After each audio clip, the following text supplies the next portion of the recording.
Phantom Meeple, the Phantom Meeple. Hello, hello, everybody. Who could blame you if you find a new hobby?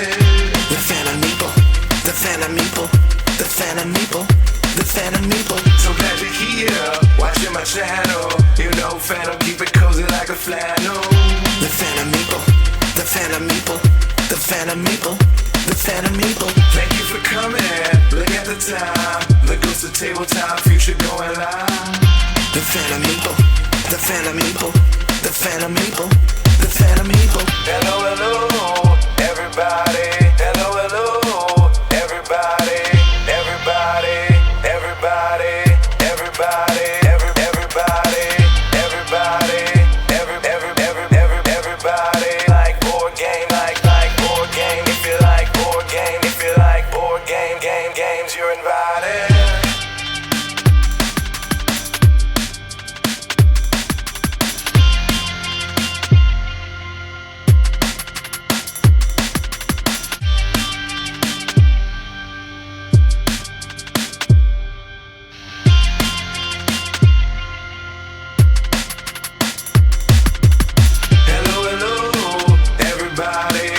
Like board games, you're invited. The Phantom Meeple, the Phantom Meeple, the Phantom Meeple, the Phantom Meeple. Hello, hello, everybody. Who could blame you if you find a new hobby? The Phantom Meeple, the Phantom Meeple, the Phantom Meeple, the Phantom Meeple. So glad you're here, watching my channel. You know Phantom, keep it cozy like a flannel. The Phantom Meeple, the Phantom Meeple, the Phantom Meeple, the Phantom Meeple. Thank you for coming, look at the time. The ghost of tabletop, future going live. The Phantom Meeple, the Phantom Meeple, the Phantom Meeple, the Phantom Meeple. Hello, hello, everybody.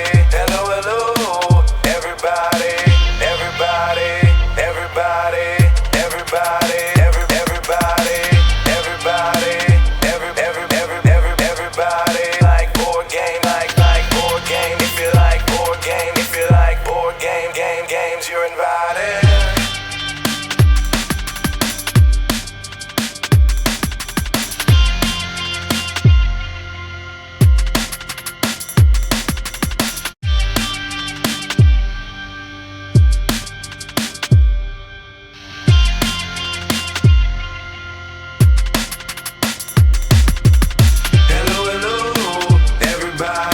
If you like board games, you're invited. The Phantom Meeple, the Phantom Meeple, the Phantom Meeple, the Phantom Meeple. Hello, hello, everybody. Who could blame you if you find a new hobby? The Phantom Meeple, the Phantom Meeple, the Phantom Meeple, the Phantom Meeple. So glad you're here, watching my channel. You know Phantom, keep it cozy like a flannel. The Phantom Meeple, the Phantom Meeple, the Phantom Meeple, the Phantom Meeple. Thank you for coming, look at the time. The ghost of tabletop, future going live. The Phantom Meeple, the Phantom Meeple, the Phantom Meeple, the Phantom Meeple. Hello, hello, everybody. Hello, hello, everybody. Everybody, everybody, everybody, everybody, everybody. Like board game, like board game. If you like board game, if you like board games, you're invited.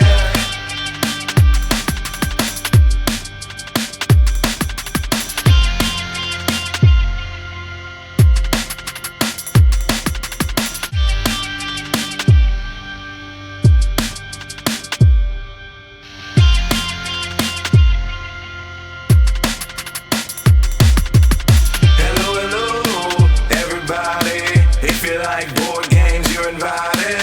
The Phantom Meeple, the Phantom Meeple, the Phantom Meeple, the Phantom Meeple. Hello, hello, everybody. Who could blame you if you find a new hobby?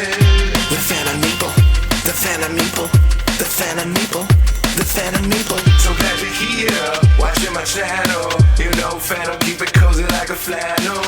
The Phantom Meeple, the Phantom Meeple, the Phantom Meeple, the Phantom Meeple. Thank you for coming, look at the time. The ghost of tabletop, future going live. The Phantom Meeple, the Phantom Meeple, the Phantom Meeple, the Phantom Meeple. Hello, hello, everybody. Hello,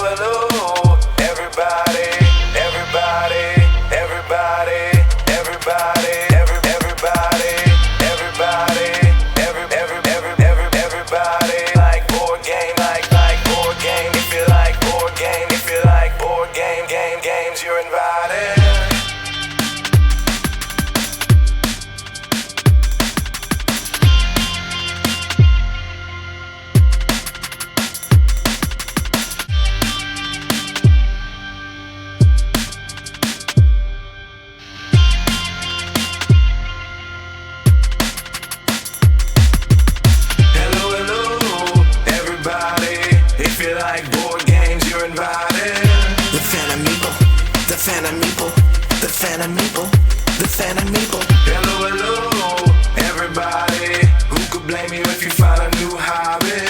The Phantom Meeple, the Phantom Meeple, the Phantom Meeple, the Phantom Meeple. So glad you're here, watching my channel. You know, Phantom, keep it cozy like a flannel. The Phantom Meeple, the Phantom Meeple, the Phantom Meeple, the Phantom Meeple. Thank you for coming, look at the time. The ghost of tabletop, future going live. The Phantom Meeple, the Phantom Meeple, the Phantom Meeple, the Phantom Meeple. Hello, hello, everybody. Hello, hello, everybody.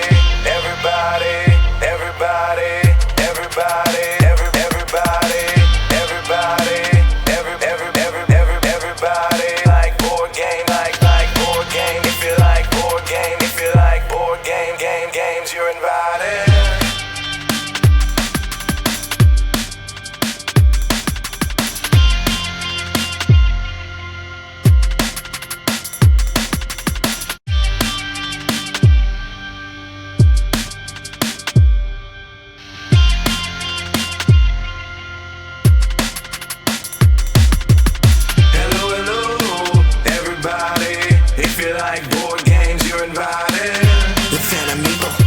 Phantom Meeple, the Phantom Meeple, the Phantom Meeple. Hello, hello, everybody. Who could blame you if you find a new hobby? The Phantom Meeple, the Phantom Meeple, the Phantom Meeple, the Phantom Meeple. So glad you're here, watching my channel. You know, Phantom, keep it cozy like a flannel. The Phantom Meeple, the Phantom Meeple, the Phantom Meeple, the Phantom Meeple. Thank you for coming, look at the time. The ghost of tabletop, future going live. The Phantom Meeple, the Phantom Meeple, the Phantom Meeple, the Phantom Meeple. Hello, hello, everybody. Hello, hello, everybody. Everybody, everybody, everybody, everybody, everybody, everybody. Like board game, like board game. If you like board game, if you like board games, you're invited.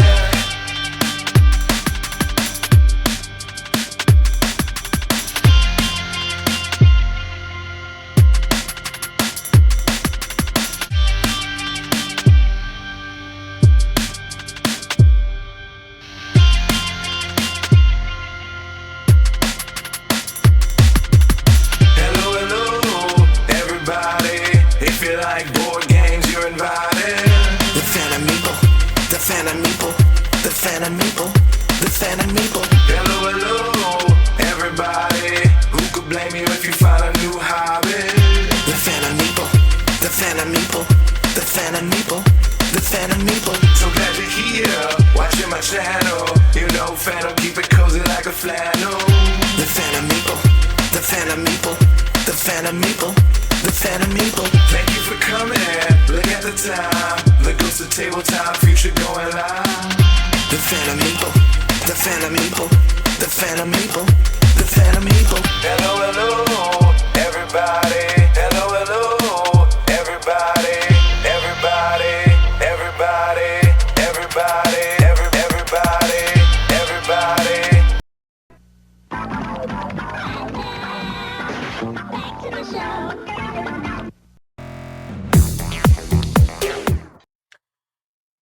Hello everyone, welcome.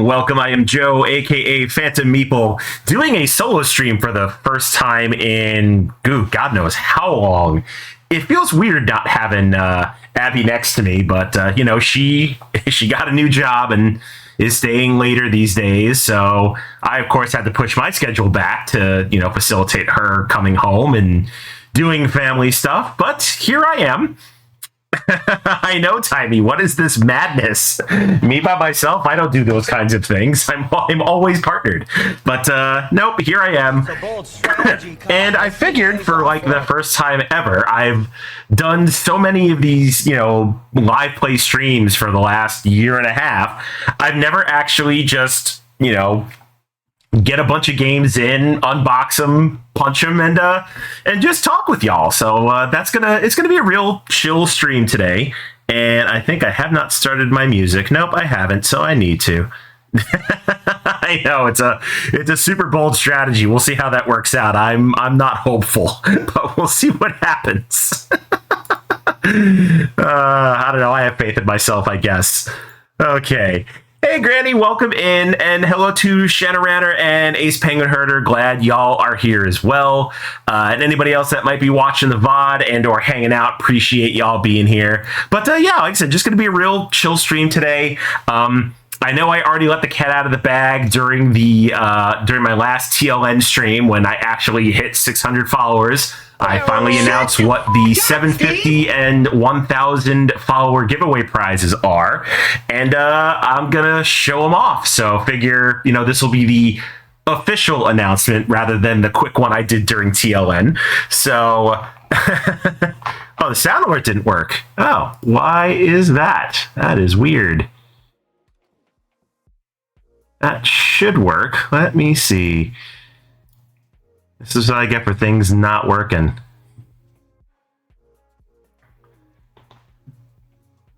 Okay, there we go. If it's working now, fantastic. If not, there's a free one for you, Timey. All right, let's switch down to the table and let's look at some stuff. All right. So first and foremost, this is the one I'm probably the most excited about.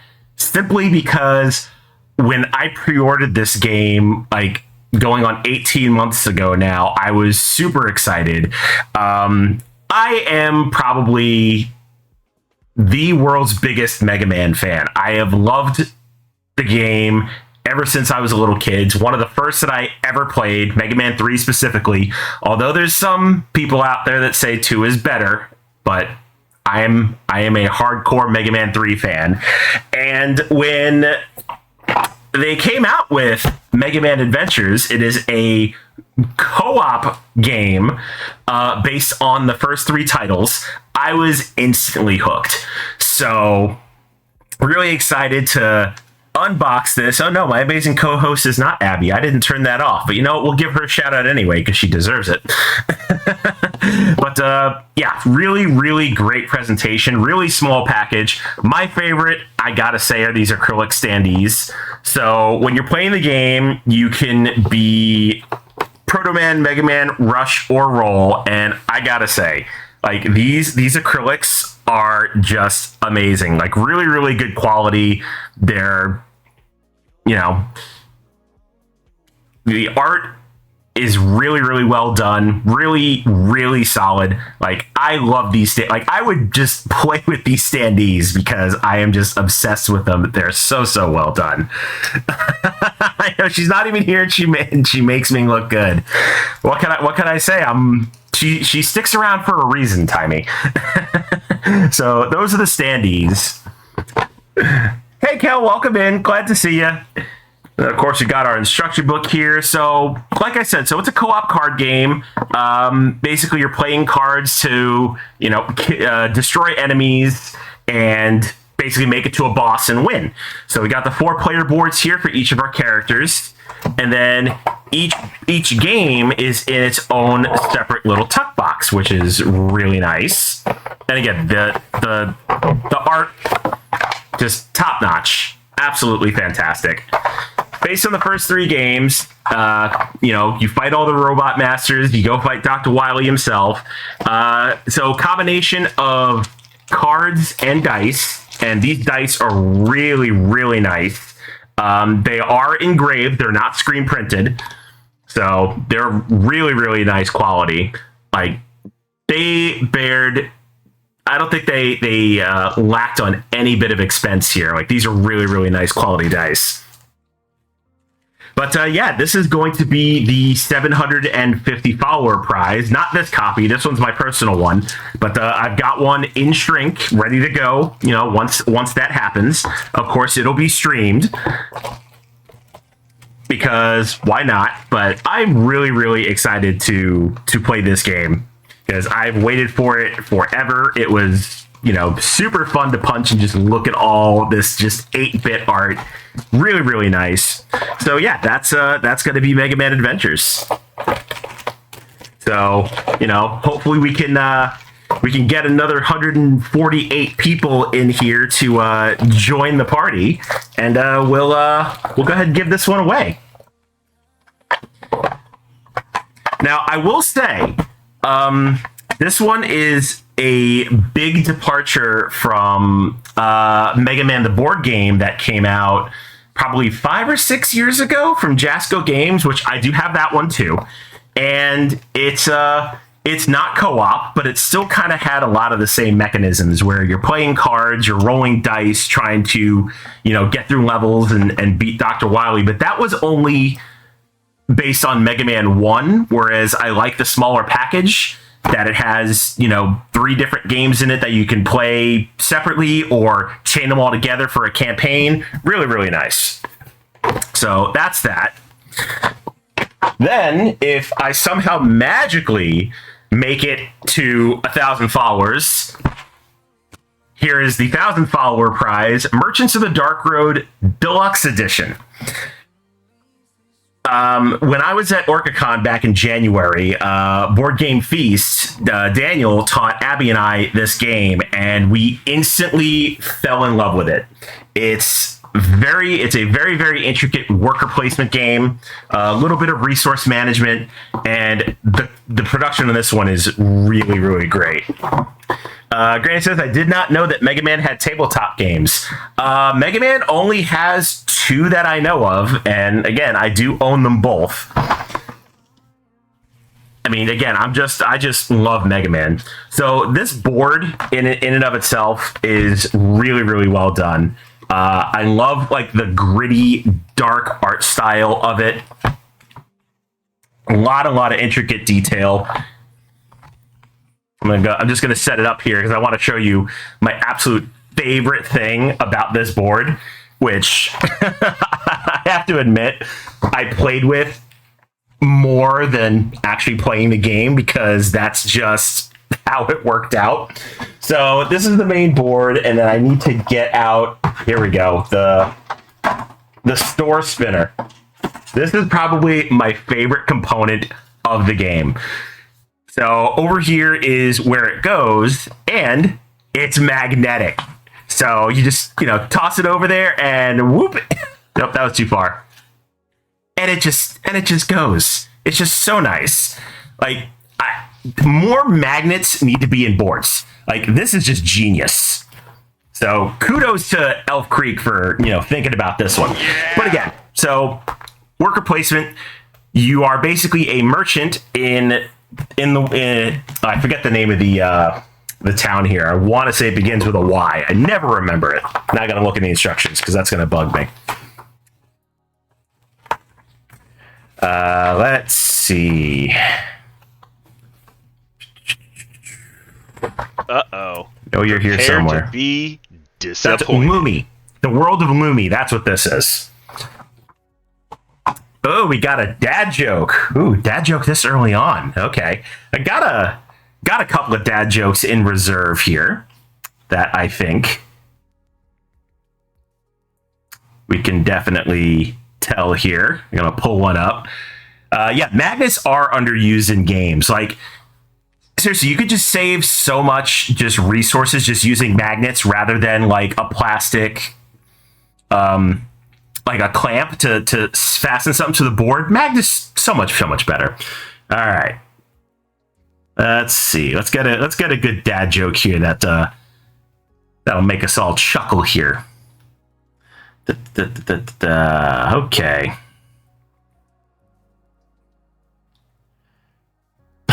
All right, this is a good one. It's a one-liner. All right, Kel, this one's for you.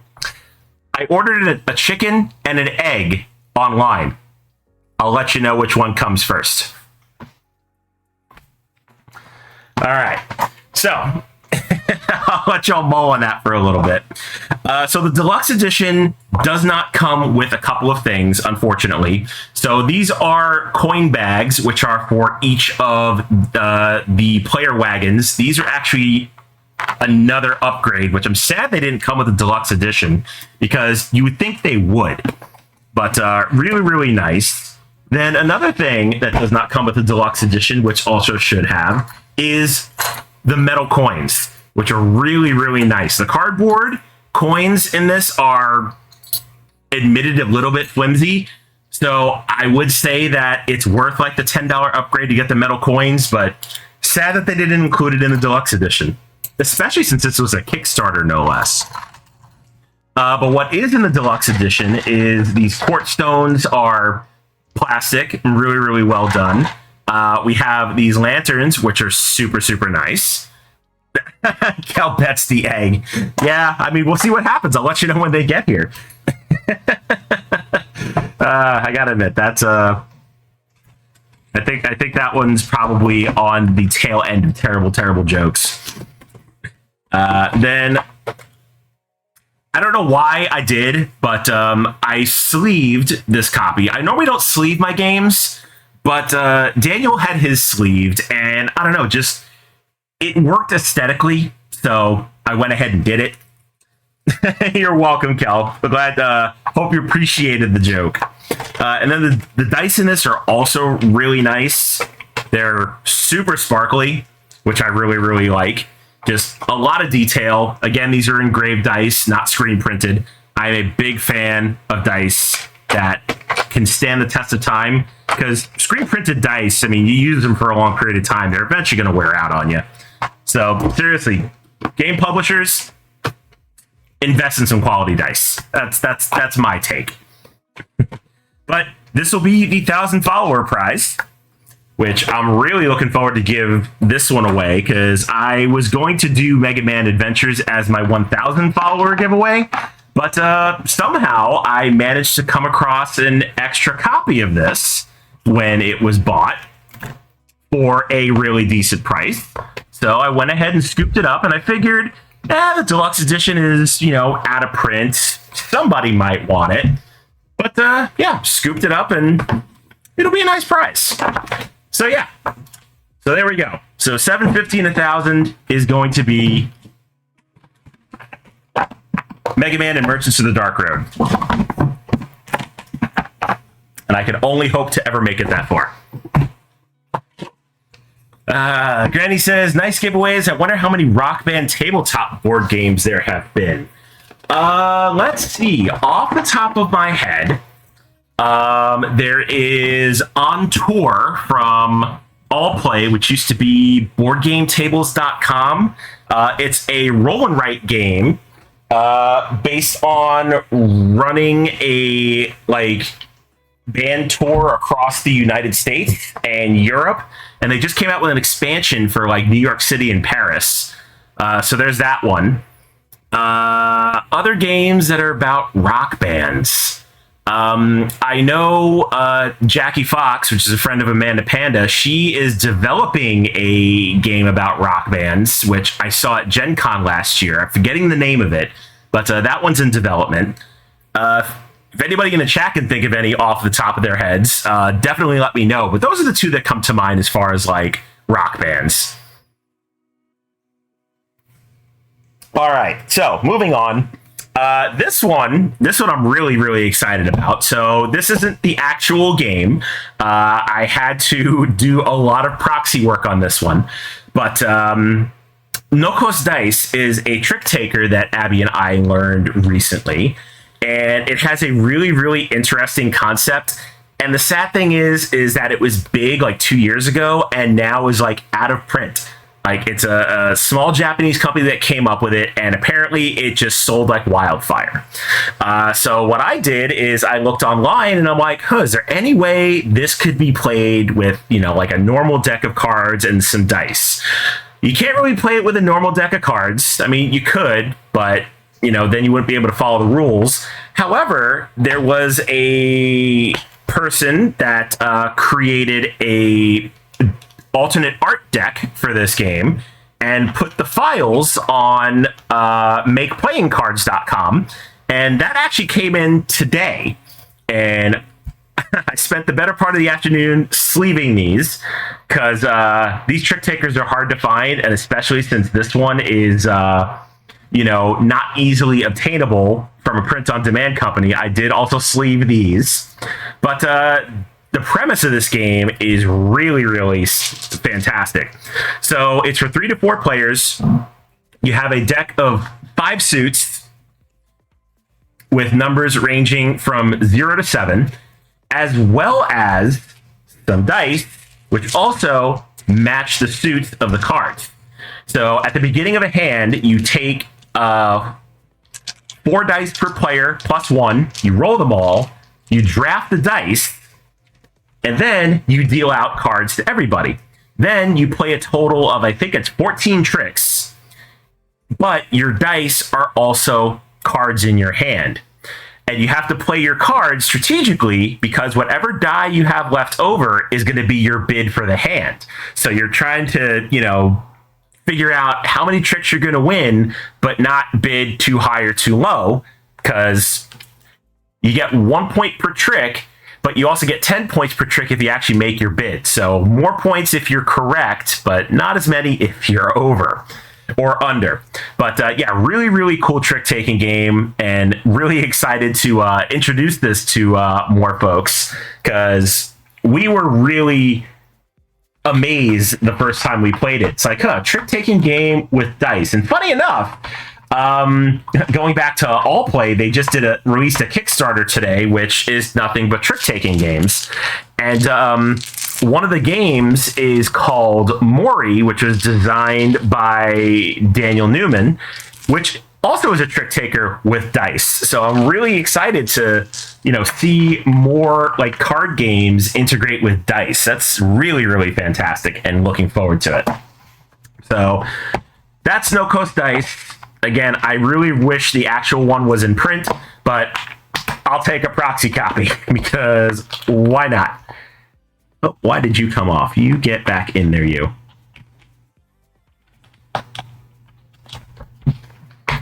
Gotta love cheap Plano cases for the win. There we go. All right, now it's time to start opening some stuff.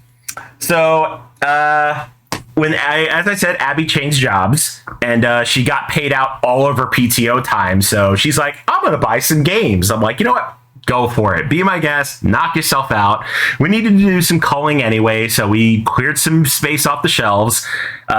She pretty much went somewhat wild, and I had an input on a couple of them. So we're going to go ahead and open some. And this one I've been waiting on for the longest time, and I'm really, really glad that Abby found, is Yokohama Roll and Write. I was really, really sad when Tasty Mitchell Games basically got out of the tabletop business, because I think they were actually on deck to basically localize this one and publish it, but they never did. But it's available to import from certain places, specifically Board Game Bliss, which is a Canadian board game shop. They had it. Really decent price. And also, hi Deadpan, welcome in. Okazu has official English rules, which you can go on BGG and just download. So I did that. And now I'm going to open this up and take a look at it, because I'm really, really excited to see what Yokohama Roll and Write is all about. Because this is one I've wanted forever. Because I think this came out in, I want to say 2021. Yeah, 2021 during the pandemic. So it's probably a lot harder to get then. So here we go. We got our rule book, which of course is all in Japanese, but doesn't matter because we've got our English rules right there. Oh, what are these? Oh, it comes with pens? Hey, Matthew Poco, welcome in. Okay, these are kind of cool. Not gonna lie. Let me zoom in on these.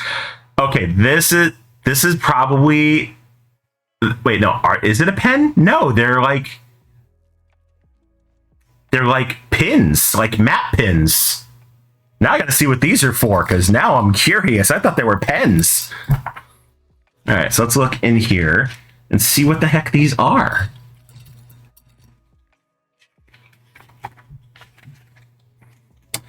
Okay, so got research tiles here.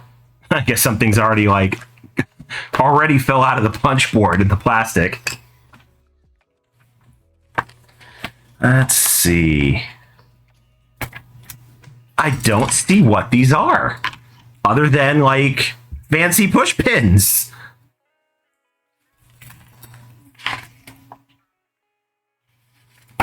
Why would it not say?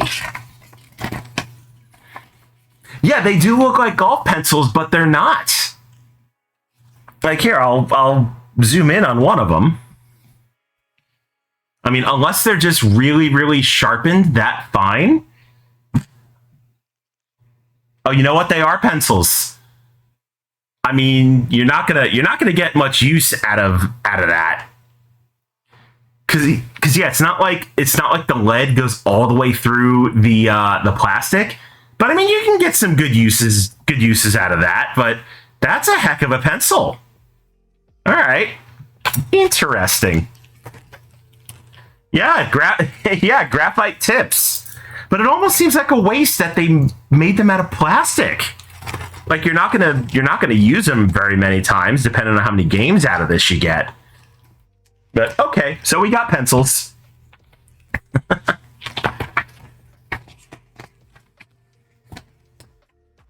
All right, so we got area tiles here that will get all punched out.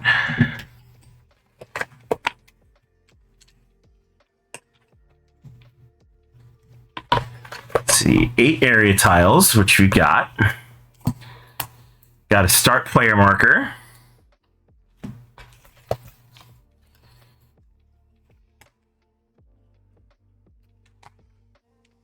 Okay, dice placement tiles, laboratory research tiles. All right, we got some wooden dice here.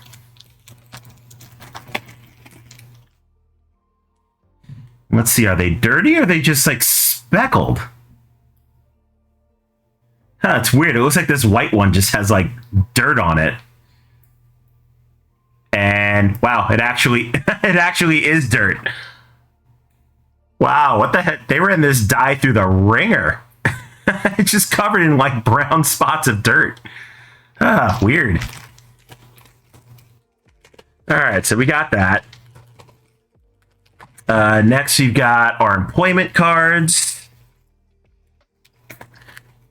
which they're all in Japanese. So yay, English instructions, Japanese cards. Good thing Google Translate is a thing. You can just kind of hold it over a card and actually read like the things that are in kanji here.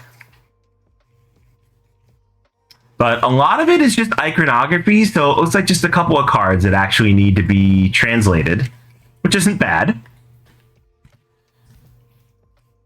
Because for the most part, I'm thinking this game is mostly language dependent. You just got a Board Game Bliss email. Nice. What are you expecting, Matthew? Hopefully some good stuff. Oh yeah, okay. So all of the area cards are also translated into English, which is nice. Let's see, the employment cards. Yep, these are also going to need translating. So yeah, just play with a phone in your hand and translate on the fly. All right, and then we got our pad of player sheets here, which looks like we got a side A and a side B, so 2 different game modes is what it looks like. I wonder if in these English instructions they actually translate the cards. That might be asking a little too much. Let's see. Oh, we got some achievements in the back. They want you to buy Nikea. Am I saying that right? Or Nisea? I don't think I've heard of that one. Oh, wait a second. I think they do actually translate the cards. Okay, icon descriptions. We got that.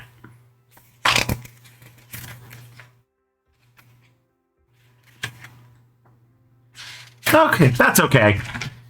Small inconvenience to play this game, I guess. But that's all right.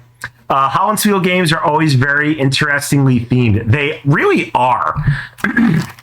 Speaking speaking of Hollandspiel, I managed to find a copy of Cole Worley's game, An Infamous Traffic. I've wanted to find and play that one forever. And the fact that I found it in Blue Highway, which is a local game shop in the Queen Anne neighborhood of Seattle, I found a used copy of that for like $80, which is a steal considering it was going for like $150 on the geek market. Really, really excited to play that one because I'm a huge fan of Cole Worley. Love Pax Pamir, probably one of my favorite games by him, and looking forward to playing one of his earlier games, which, funny enough, is about the opium trade in China. So, yay, game about drugs.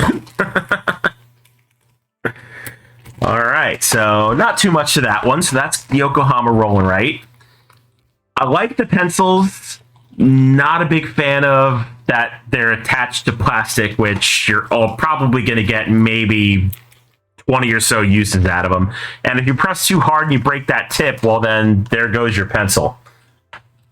So not really getting the design choice on that one. I think the pencils here are probably more of a novelty than anything, but still cool nonetheless.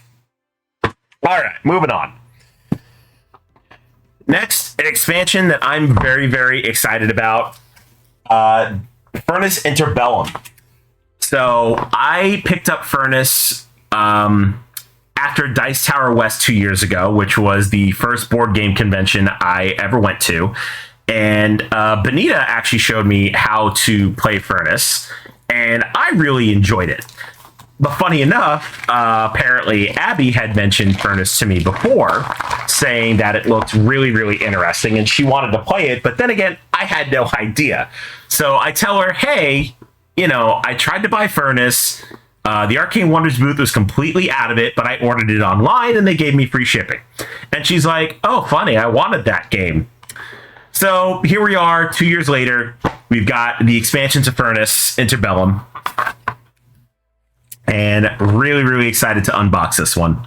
Let's see. The Council of Nicaea. I'm going to look up the right pronunciation because that's going to bug me. Because I don't like saying things wrong. Let's see. We'll go to the Google machine here real quick.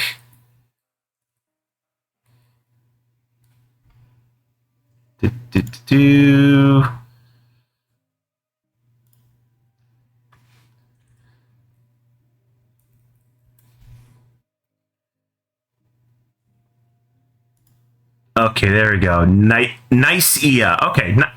Wow, not how I thought that was pronounced, but okay.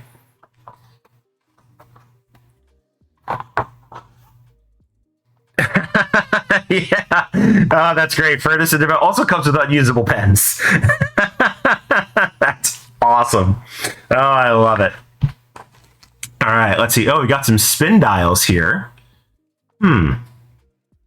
Guessing there's a different bidding mechanic that we've got these spinners. Looks like we've got discs for a fifth player. Ooh, can this add a fifth player to the game? It does. Okay. So it looks like we got some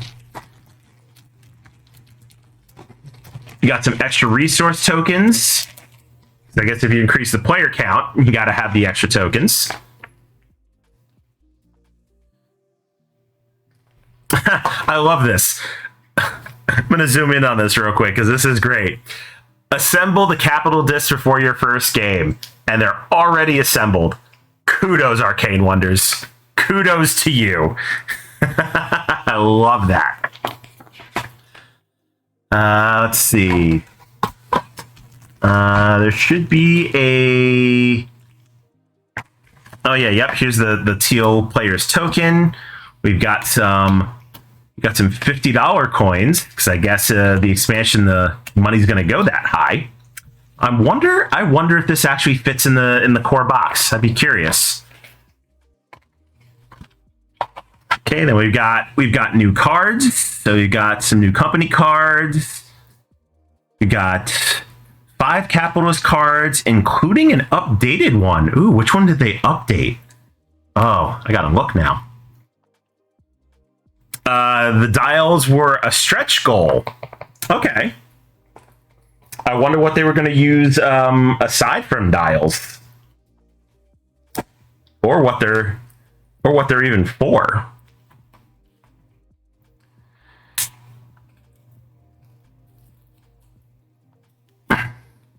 Wow, this is some heavy duty plastic here. This is not coming off very easily. Come on now. There we go. Got the cards unwrapped. All right, let's see. Where is? Let me go grab Furnace real quick.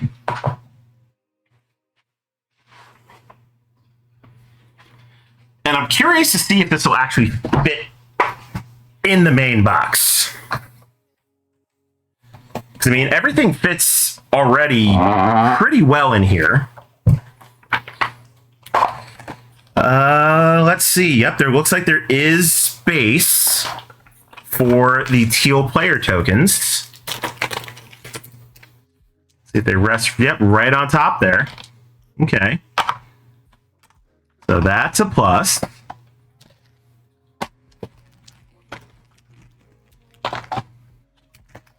Then let's see. So there's our resource tokens. Go ahead and add our teal player marker in there. Yeah, I'm curious to see what the dials are for. Let's see. Let's see. So new capitalists. There's one capitalist card with the 2 disc replacing the correspondence capitalist from the base game. Okay. So let's see. Where are the capitalists? There we go. One of the dude's cards in the base game sucked, so I hope they fixed it. Let's see. So we got to see which one they actually updated. So here's all the base game ones.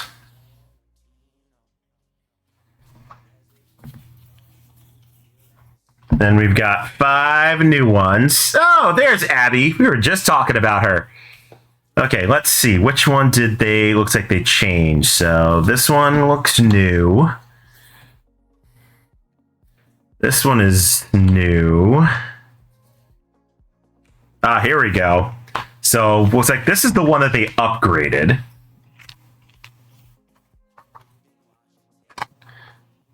So let's take a look. So in the base game, you have an additional neutral 2. It is considered a disc of your color. And it looks like they changed it to you have an additional disc. It is a disc considered a disc of your color. During the auction phase, you must simultaneously bid on 2 different cards with your neutral 2 and any one of your other discs. Oh, so it looks like it tightened it up is what it did. Because this seems a little bit overpowered, just having an additional, neutral wooden disc. You have your additional disc here, but you have to bid on 2 separate cards with it. That makes it a little bit more fair. So I can see that. Tommy says that's better. You used to have to bid last. Yeah, I think that's definitely better. No, actually, Abby, funny enough, I wasn't talking smack about you, but I did forget to turn off the fact that you're not co-hosting today. So when it came up for the first time, I'm like, oh, I forgot to take that off. And of course, Time Roller in classic fashion, he's just like, you're not even here in your art, and you still managed to make me look good. So I guess we complimented you. Is what it boils down to. Okay, so let's see. It looks like the expansion is just gonna fit in the main box, which is nice. Let's see. So the discs, Each player will now have a variable capital disc. Its value depends on the number of coal cubes its owner spends when placing their bid. Oh, that can definitely change some things. Okay, that's a cool little addition to the game. See, there we go, Abby. Your awesomeness is felt even in your absence. It's true. Everybody loves Abby, even though she thinks nobody does. But let's be real here. You all come to see her. You don't come to see me. And the fact that some of you are here to see me talk about her is the reason why you're still here. I kid. But no, I'm really glad that she did manage to find a new job, a little bit higher paying, little less stress. So it's a much needed break for her, and I'm really glad that she's hanging in there. All right, so we're just gonna combine all the things. It looks like that's gonna be easy, and it's gonna save a spot on my shelves, which is really nice. Because I like when an expansion can just integrate into its base box. Because don't get me wrong, 9 times out of 10, I'm usually tossing the expansion box anyway. Yeah, I'm one of those. I don't keep my expansion boxes. Like, you've served your purpose. You brought me the goods. I don't need you anymore. Oh, thank you, Matthew. Yay, Matthew is Team Joe. I have a fan. That makes me so happy. Glad I have one fan. Tommy says I bagged it all and threw away. Oh, you threw away the plastic insert. I mean, the insert is definitely nice. The only thing that I will say is a little bit annoying. So I have the playmat for Furnace. It's a really nice playmat. It definitely adds a lot of aesthetic to the game. The only problem is that they say it fits in the box. I disagree. Because you have to fit it like just right to like get it wedged in between the plastic insert. But even then, it doesn't sit flush. So fits in the box, yes. With the insert, no. But even with the insert, it looks like everything still manages to fit. So I'll give them that. They probably could have, measured the plastic insert in a way where everything would fit comfortably, including the playmat. The beggars can't be choosers. Yeah, exactly. Everybody gets one. I love that saying. Of course, I stole that from Family Guy. That is not mine.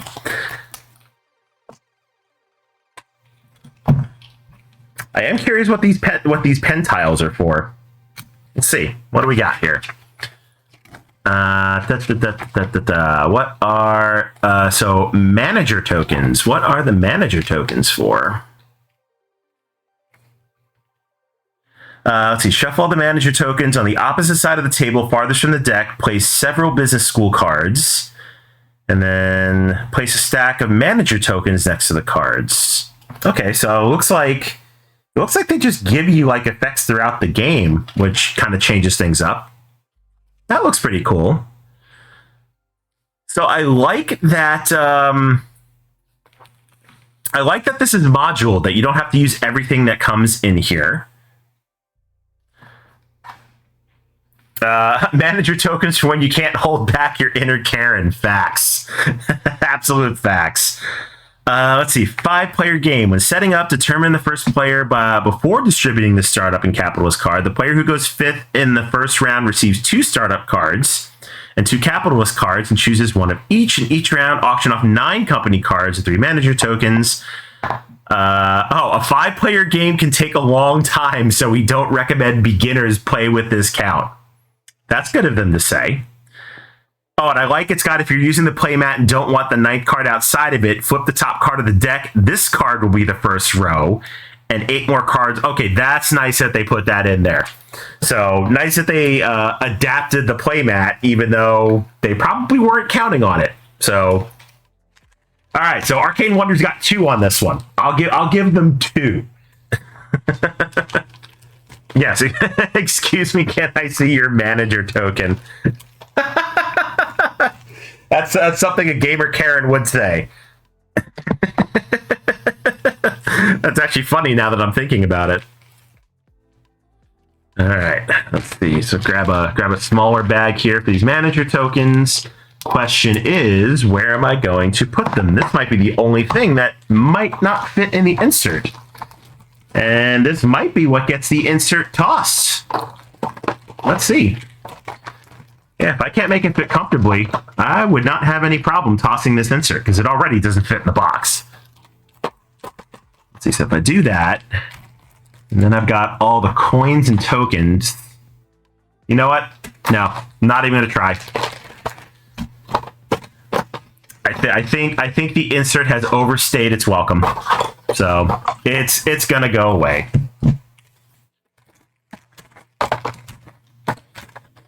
I mean, at least the insert is not dependent on, you know, everything fitting in here.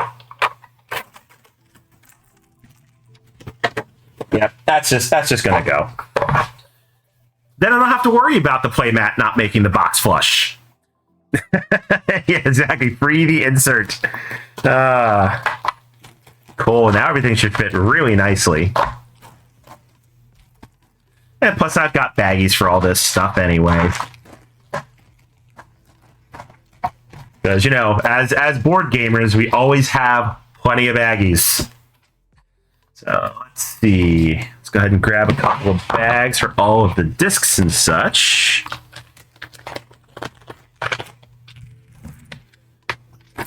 Oh yeah, this is so much nicer. We'll throw these in there too. And I'll get a baggie for all the cards. Which, you know, I probably should have looked at the cards to see if they're differentiate them between the base and the expansion cards. Because I don't think there's an icon on them. Let's see, does it say in the rules that there is? No, it actually doesn't. No, that's okay. I could probably figure it out.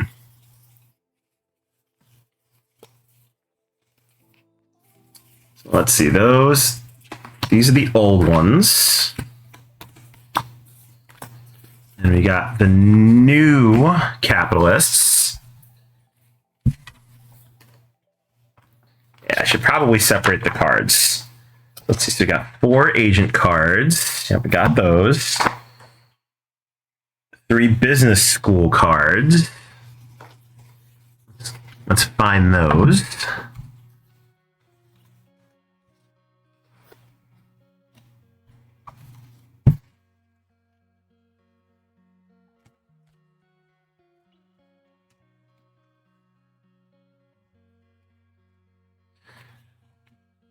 Oh, where'd they go? Unless they're in here. Let's see.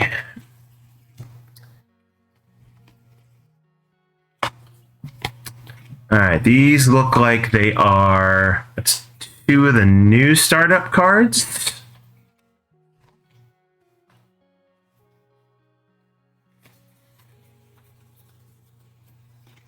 These are some of the new ones there.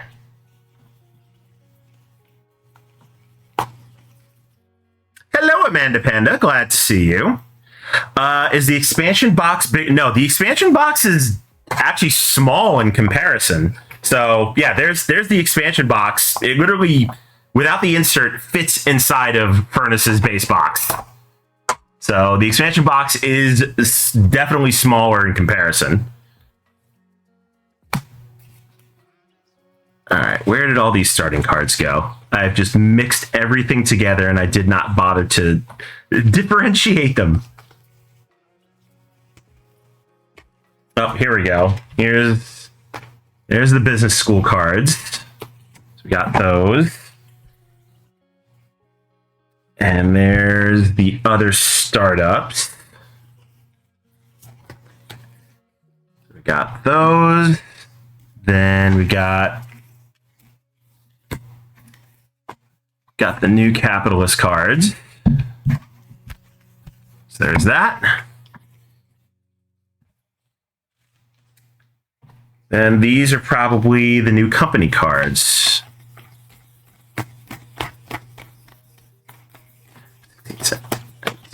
1, 2, 3. There we go. Okay, cool. Got all of the expansion stuff separated. Which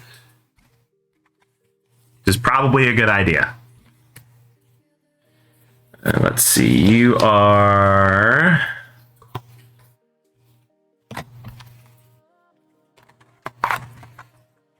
Okay, you're the new ones.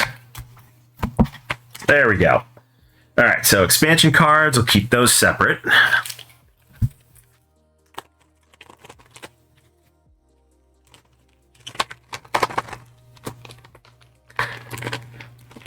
I will say I'm kind of surprised they just didn't put like an icon on the cards to, differentiate them between whether they are, base or expansion.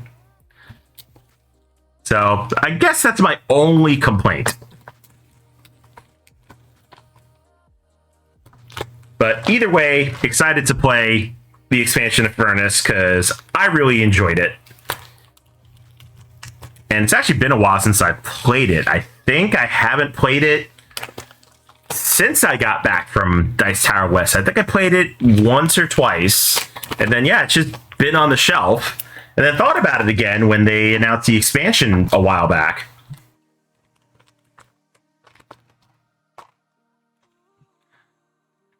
All right, so that's Furnace Interbellum. I'm gonna have to get this one to the table sooner than later if Abby's got anything to say about it, because I know she really loves this game. And as much as I won't admit it, she's probably the reason we own it. All right, so we got all that. All right, moving right along. Let's go ahead and pop open another one. Yep, see, she's still listening. I always know she'll pay attention. Yeah, I mark the expansion cards, but glad it all fits in the base box, minus the insert.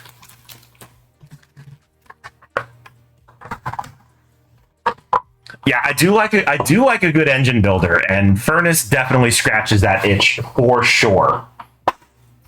All right, so that is that one. Next up, this one I was curious about for a while, and I remember reading about it, but never seeing it anywhere. But Symphony Number 9. I gotta say, I kind of picked this one off of a whim because I remember wanting to play it. And Abby is just a huge classical music buff. I mean, the whole reason we own Lacrimosa is because she's a complete Mozart stan. So why not have a board game based on Beethoven? So yeah, Symphony Number 9, from what I know about it, it's so basically you are patrons in the 18th century, basically funding the works of the royal consort, and it is an economic bidding game from what I've read. And I'm kind of surprised it's in a really small box. Like I thought it would be bigger. Just, based on the amount of game that's in this box, but I kind of like its small little compact size. So let's go ahead and crack this open and see what we got in here.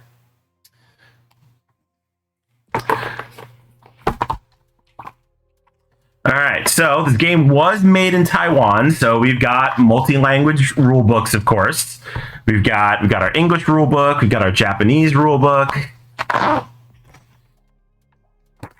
Let's see. No, this is Japanese. This is, I'm pretty sure this is Mandarin Chinese, which it is.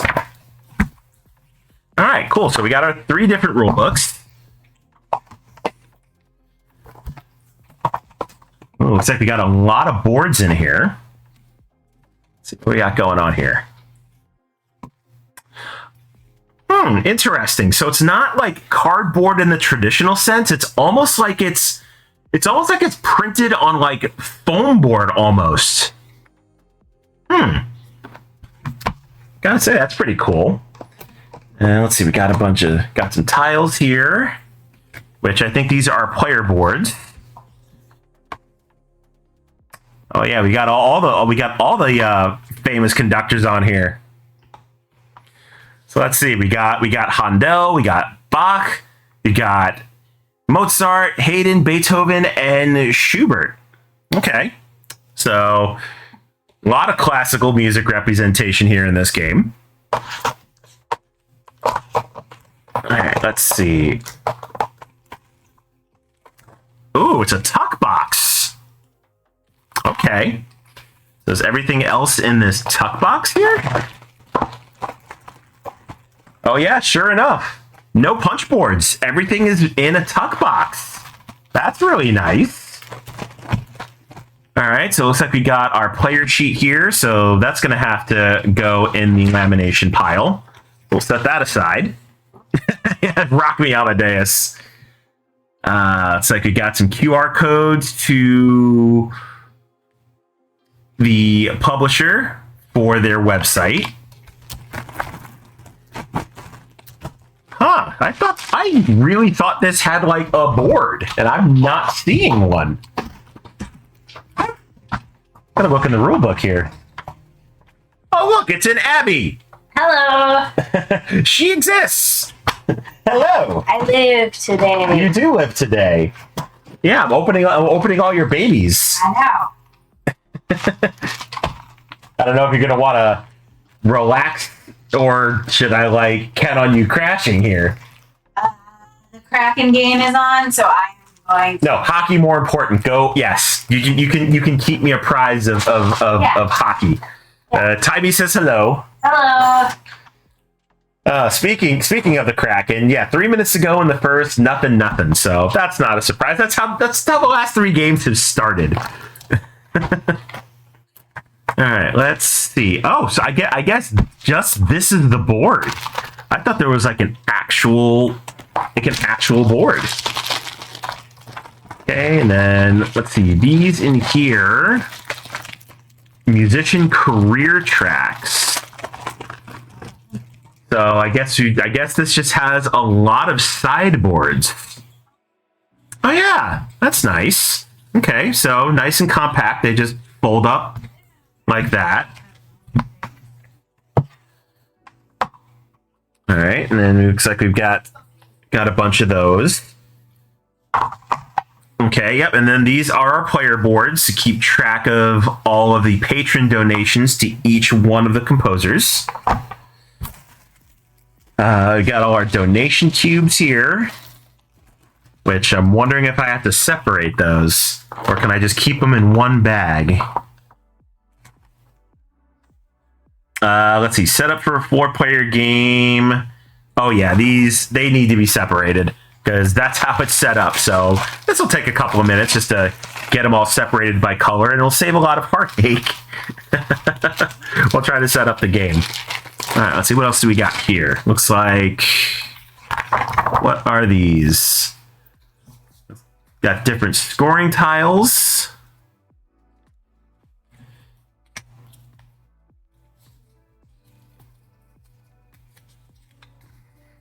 Okay, virtual contribution tiles.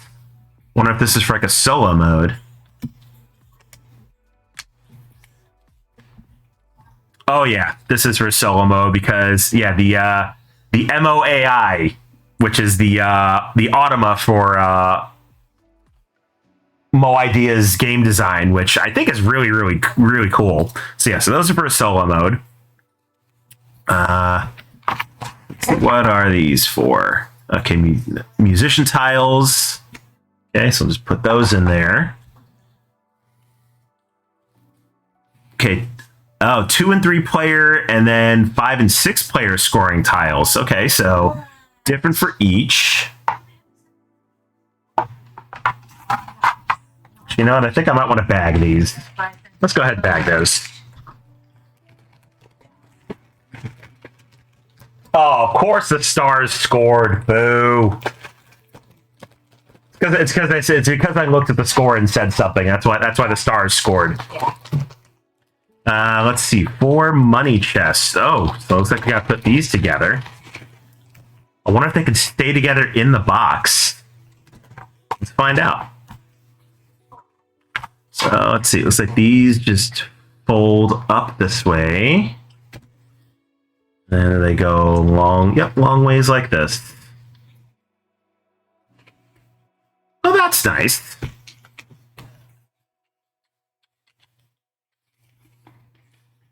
With such a small box, having to have assembled components is different. So yeah, so let's put these in here first, and I will figure out how to put things in and around them after that.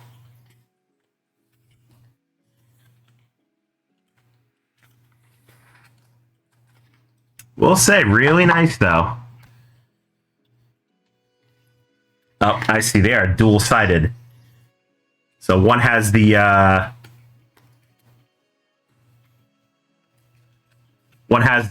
publisher's symbol on the other side. The other is Symphony number 9. So I got to make sure I am putting one of each on each of these.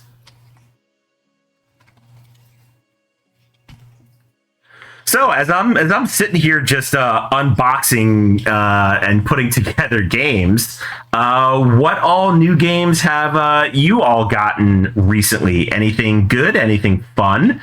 Timmy, I know you're always unboxing something. You're always unboxing and playing something. Do it right, exactly. I don't want to mess it up. But yeah, I know you're always getting something in, Timmy. So you have to have some new stuff over there. But if anybody else does, let me know. I'd love to hear what y'all have been getting to the table lately.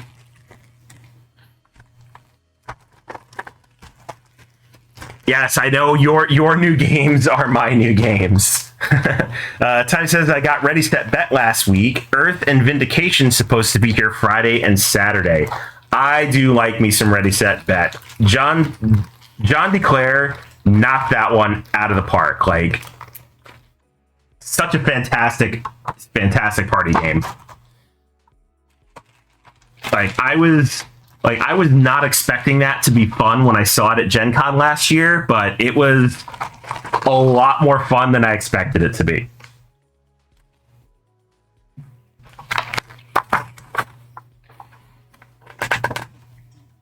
All right, let's see.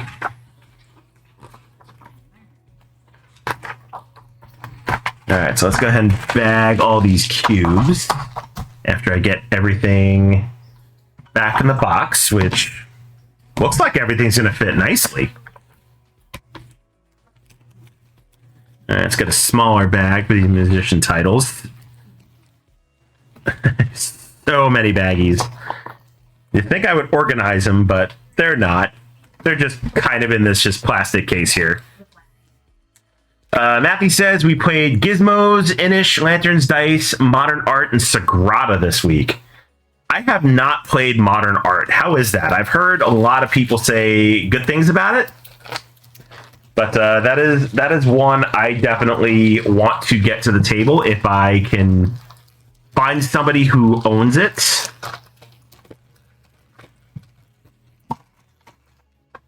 All right, let's see. So, all right, you lay a little bit flatter. There we go. It gets the player boards in there.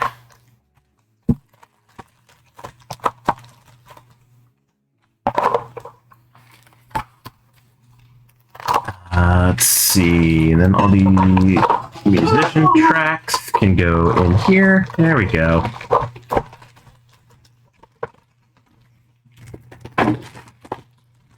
Good old Reiner Knizia. Ooh, magic words. I do love a good Dr. Knizia game. We do love Dr. Knizia. Oh, Abby's back. Exactly. Yes, we are Dr. Knizia stands in this house. I just needed water.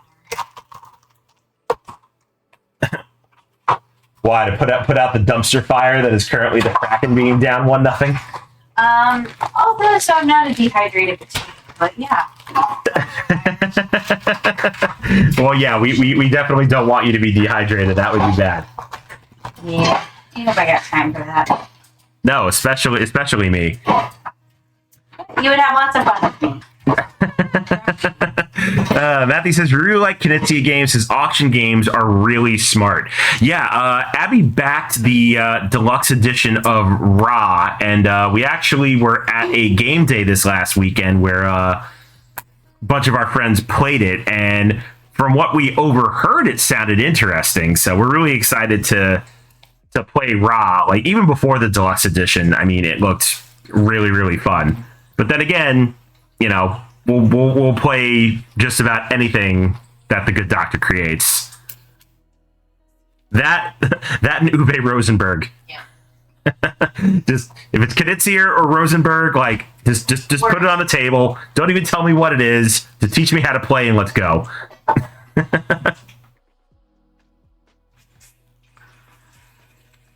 Let's see. Modern Art, Amun-Re, and Ra are classics for a reason. I mean, I am not doubting this.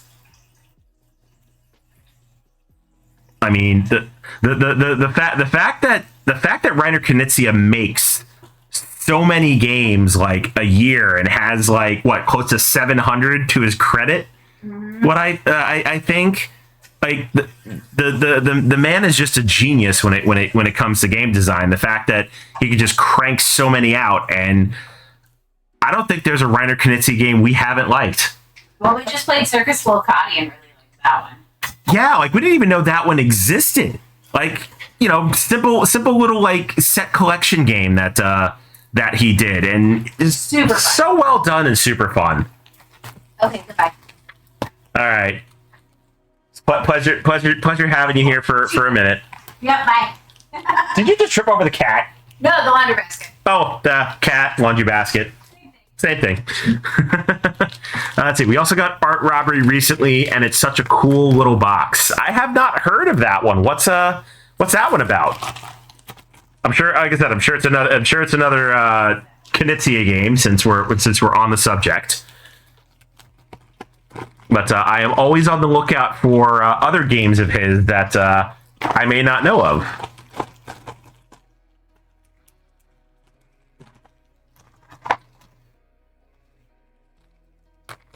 So yeah, gotta say, Symphony No. 9, like, really, really appreciate how they packed so much stuff into this little box. Like the tuck box, definitely a nice little touch. Like almost gives it an elegance in a way.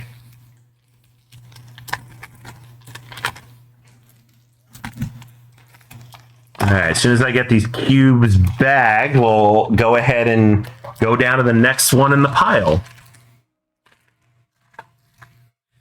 So I think I've got what, 1, 2, 3, 4, 5. I've got like 6 more to open.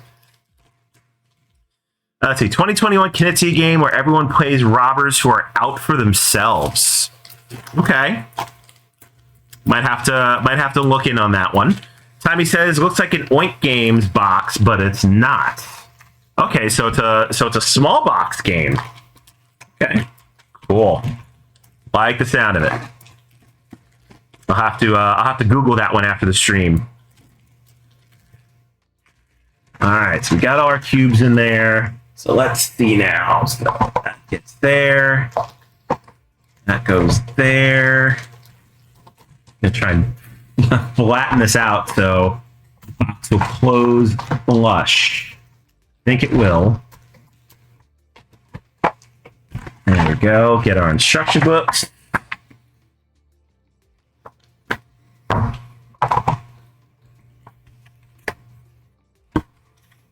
All right, that was not as hard as I thought, and it closes flush, which is fantastic. All right, I am really excited to play this one because it just looks gorgeous, and I gotta say the UV printing on the box is also really, really nice. Like, it's really nicely textured. It's just a great presentation. Love when boxes have great presentation. All right, moving right along to the next one. So this one was an Abby pick, and she consulted me before she picked it, but really, really curious about the Road to Canterbury.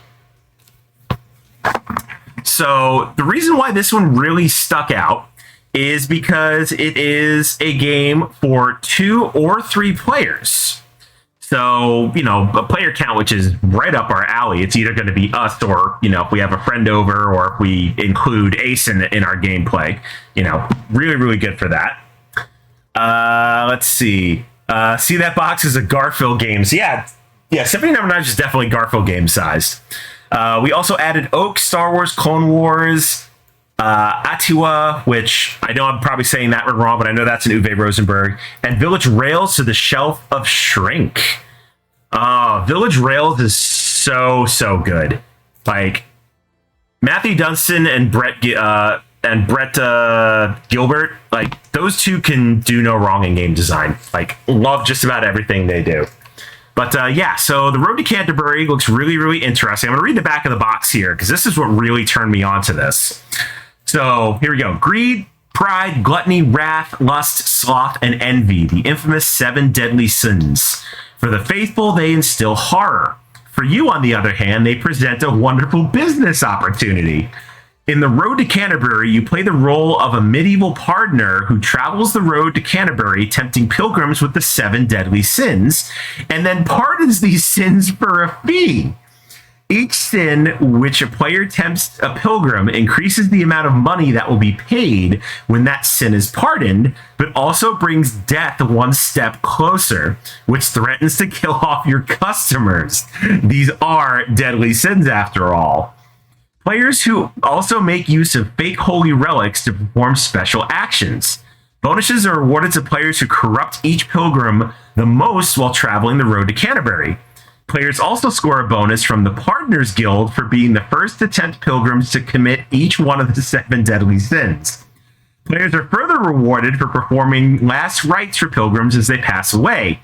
When the pilgrims finally reach Canterbury at the end of the game, players receive bonuses from the companies of pilgrims for which they have pardoned the most sins, plus a bonus from Canterbury to the most forgiving pardoner along the road. The player who makes the most money as an unscrupulous pardoner wins the game. This sounds like an absolute riot of a game. And this is why I think Abby was like, you just need to look at this game. So 2 to 3 players, it's seriously, you're basically a snake oil salesman, except you're forgiving the 7 deadly sins, which I think is hysterical.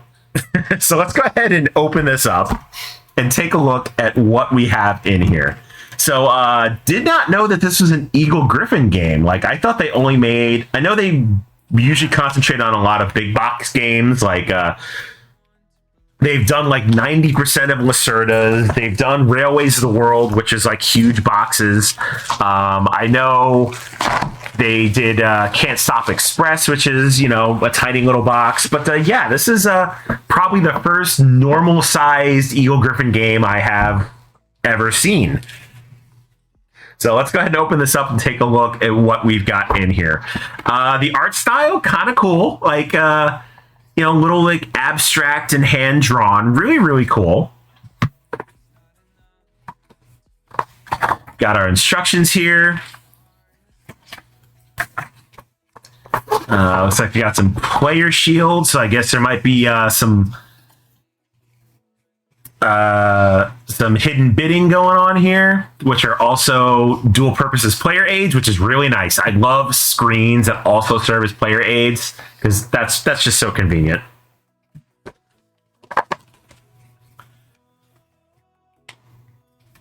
All right, I'm guessing these are probably player boards. Looks like we've got a map here to Canterbury. Looks like we got another play mat with all the 7 deadly sins here. Got a punch board with, I'm guessing this is supposed to be money. Oh, some of them have already fallen out. All right, then we got some cubes here. All this silica gel. How do you get to Canterbury? Well, let's see. How do we get to Canterbury? Let's see. So, during the game, so you play a card, redraw, and perform a reckoning of a sin. Okay.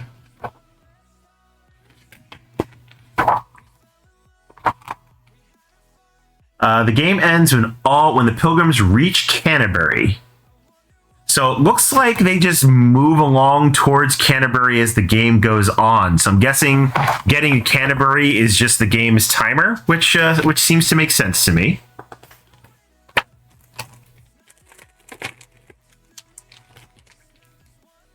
So I'm guessing this pawn is supposed to be.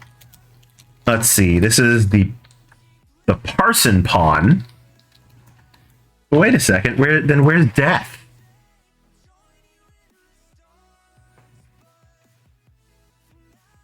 All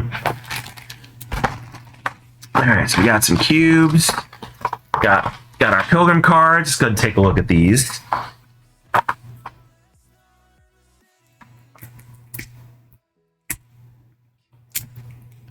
Yeah, sure enough, all these cards definitely have all the sins on them. So yeah, so let's say we got pride, envy, greed, gluttony, sloth, wrath, lust. Oh, there we go. Here's our death cards. Oh, that is too funny.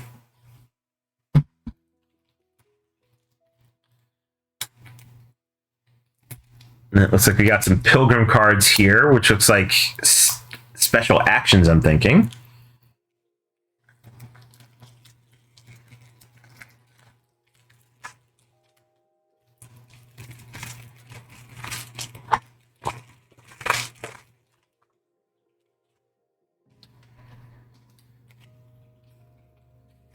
Yeah, there's our 7 pilgrims. Oh, we've got pardons. There we go. We've got pardons for the 7 deadly sins. Oh, this is great. We might have to stream this one because this just looks ridiculously funny. This is good. I like this one. I think Abby made a good choice buying this one.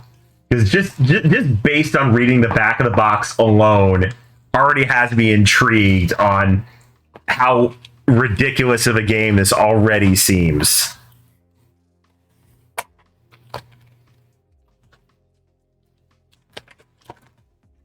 All right, let's see. So there we go. We got our sins. That's 100% why he bought it, because it looked so ridiculous. I mean, I agree with you. 100% agree with your choice on this one.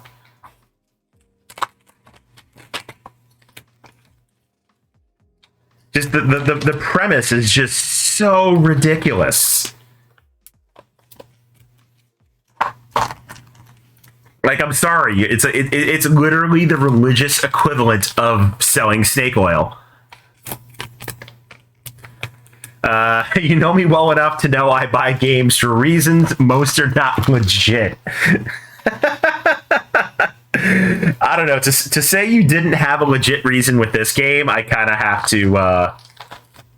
I kind of have to disagree with you that you definitely had a legit reason, and the reason is this just looks comically fantastic. And again, the player count does not hurt either. The fact that it's just 2 or 3 players and that's it. All right, so it looks like these are all the coins. So let's go ahead and get those punched out and bagged. Ooh, they do come out of the punch board nice and easily. Definitely not a fan of the punch boards where, you have to apply like 20 pounds of pressure and then you wind up tearing the art on tokens. But yeah, this one's not too fiddly, which is nice.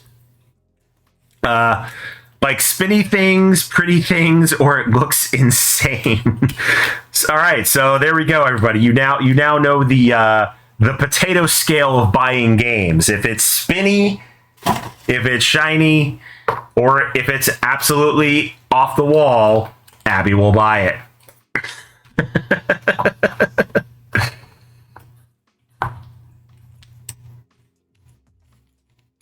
Actually, I should have her start rating games in on a potato scale. Like, one potato is just, calm and normal, and like 5 potatoes is shiny, spinny, and insane. And I know she can hear me.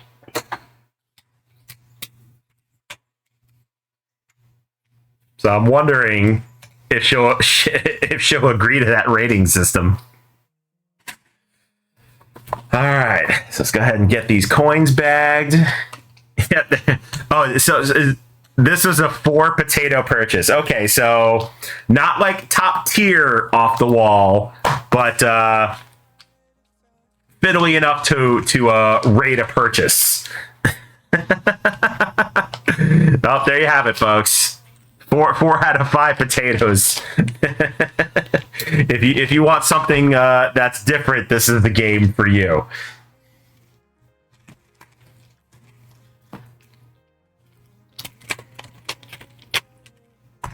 Let's see. Abby says I did minimal research. Looks ridiculous, so I was in. I know. Like I wind up doing most of the research for the games that we buy. Yeah, and again, it does look really, really nice. Like, I mean, not too much on the production value. It's simple, but I think this doesn't have to be flashy. Like, it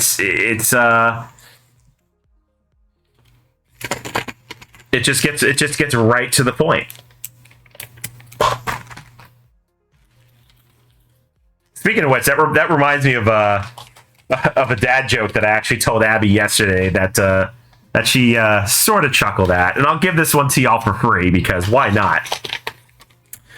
So, you know how most people say that your body is a temple and you should treat it with the utmost respect.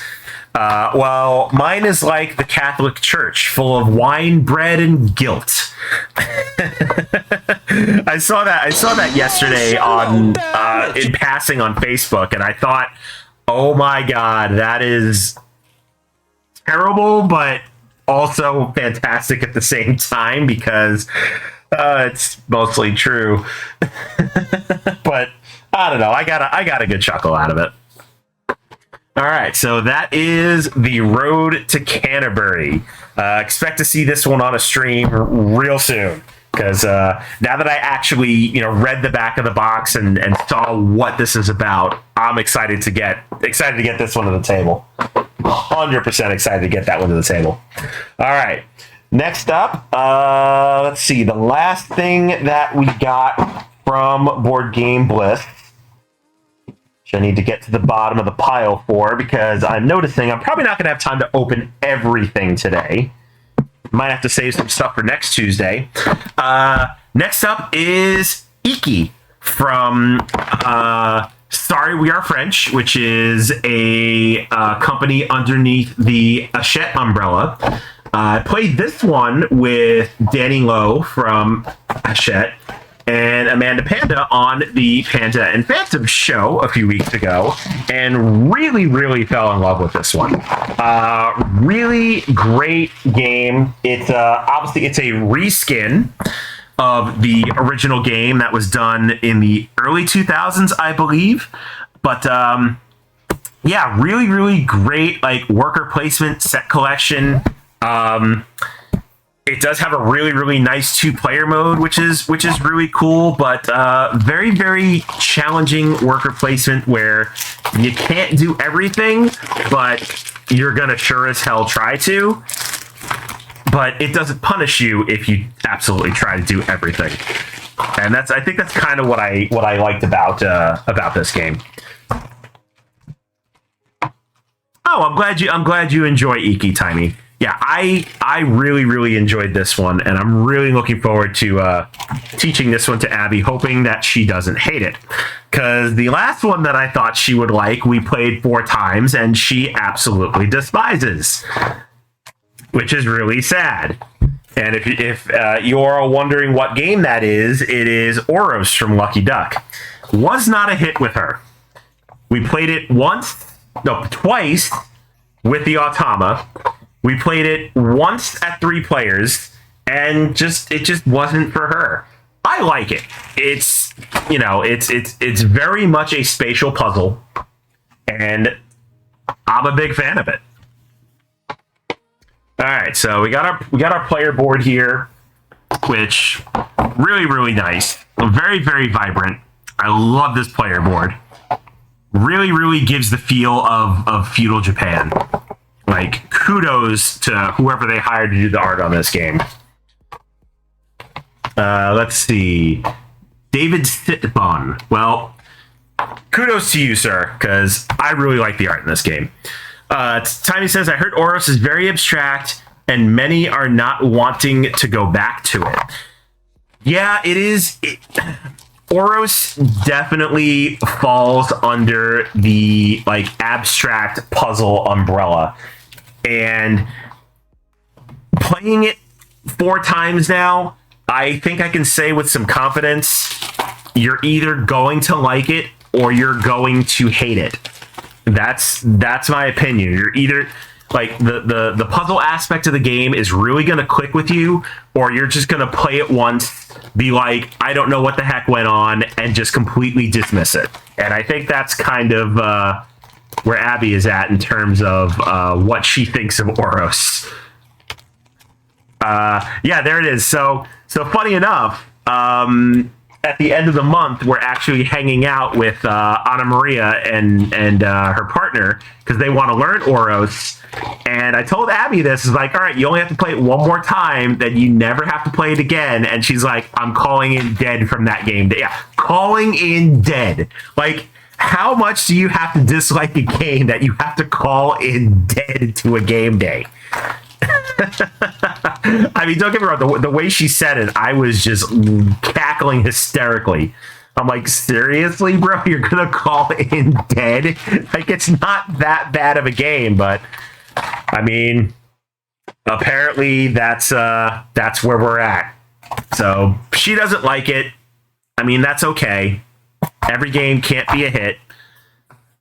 But I personally enjoyed Oros, and anybody wants to play it, I will gladly play it.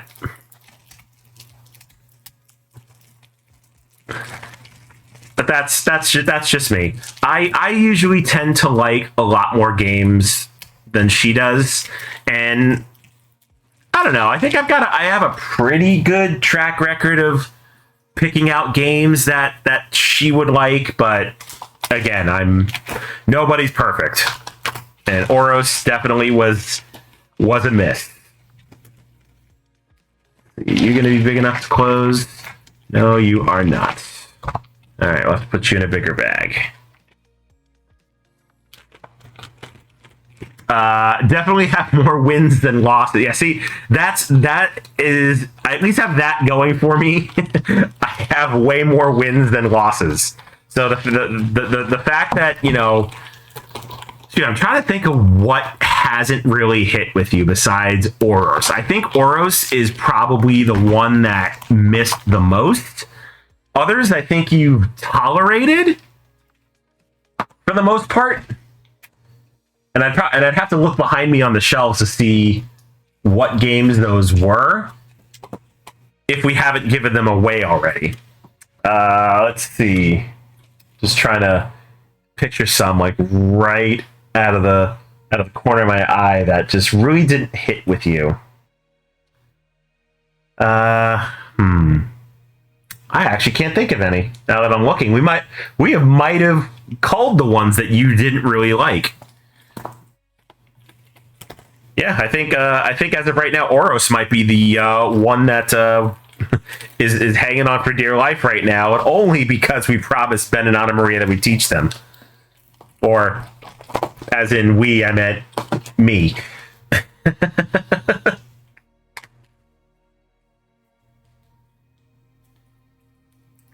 But no, as far as Iki though, I think you will like Iki.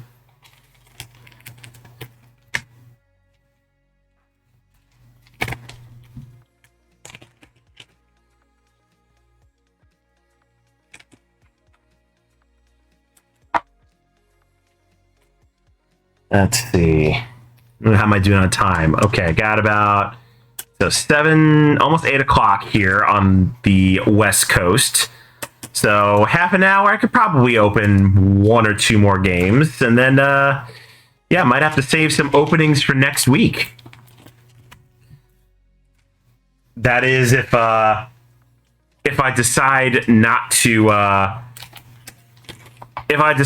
stream any of Tears of the Kingdom, but then everybody and their mom's probably going to stream Tears of the Kingdom, so it's probably not a good idea. Also because spoilers. I definitely don't want to be that guy.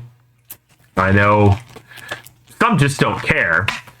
But I think that's the main reason why I stopped streaming a lot of video games, because I like to play them at my own pace. And if I stream them, then I have to wait till I get on stream to actually play them. And then, it takes me like 3 months to play a game. And that's just not fun for anybody. Not to say I won't stream, video games ever again, but definitely not like a role-playing game that, requires a huge time investment. Timmy says, Iki is much more thematic. I never realized there are so many fires in Japan. I did not realize that either. Apparently, firefighting is a huge part of this game.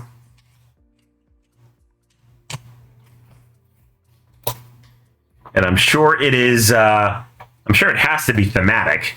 Otherwise, it would not be like a big part of this game. Okay, so let me go ahead and look in the instructions here to see what needs to go together. Okay, so we got our Iki tokens, 1 for each player. We got the fire tiles, so the fire tiles can go together.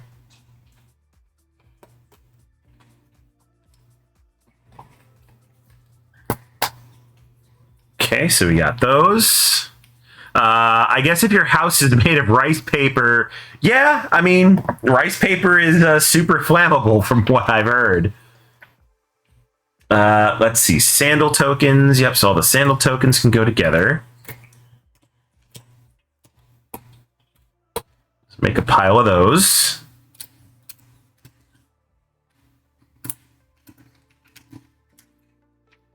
Of course, we got our money punched out.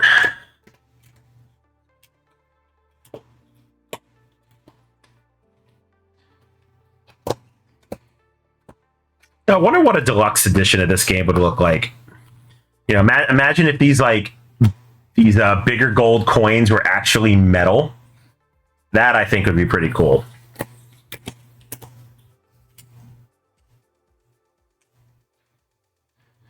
All right, so I gotta punch out the rest of the ones.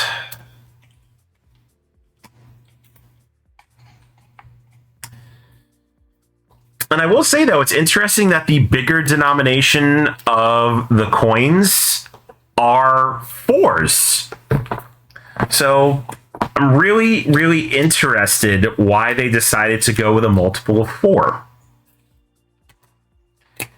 Considering in most Asian culture, the number 4 is actually bad luck, which I learned the other day, which I did not know.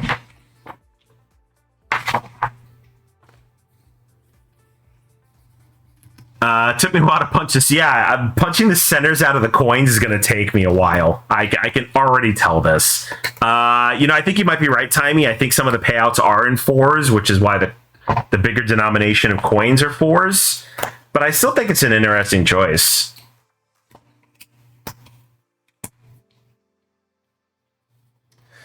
All right, let's see. And then we've got our tobacco tiles.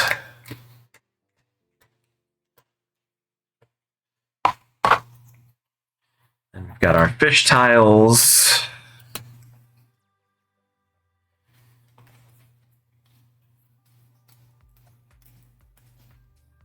All right, I think I've got almost everything punched out here.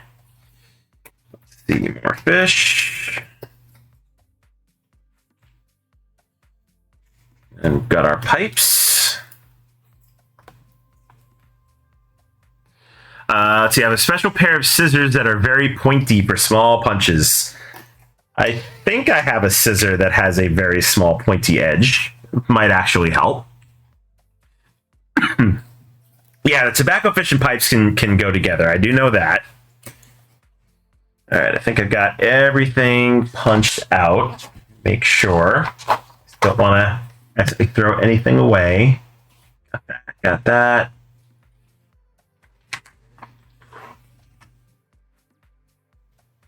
Okay, we've got special tokens. Got the sun and the moon for 2 players. There we go. Okay, cool. Got everything. All right, let's start bagging. So let's go ahead and bag the easy stuff first, because I know the coins are probably going to take me a while. Just punching out all of those centers. I mean, great for theme, but physically, that's another story.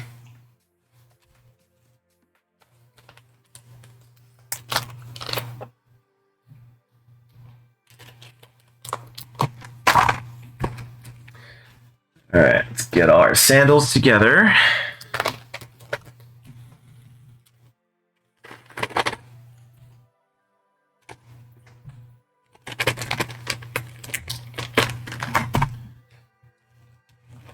Okay, then we got our big coins. Should come with strings and player colors to keep your coins on. That would have been, that would have been great.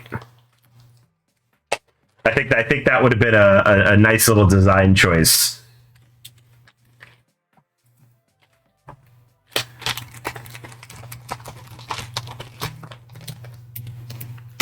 All right, then we got, I have another smaller bag here. Oh, couldn't fish one out. All the blocking tokens. Oh, there we go. Yeah, I had some more smaller ones.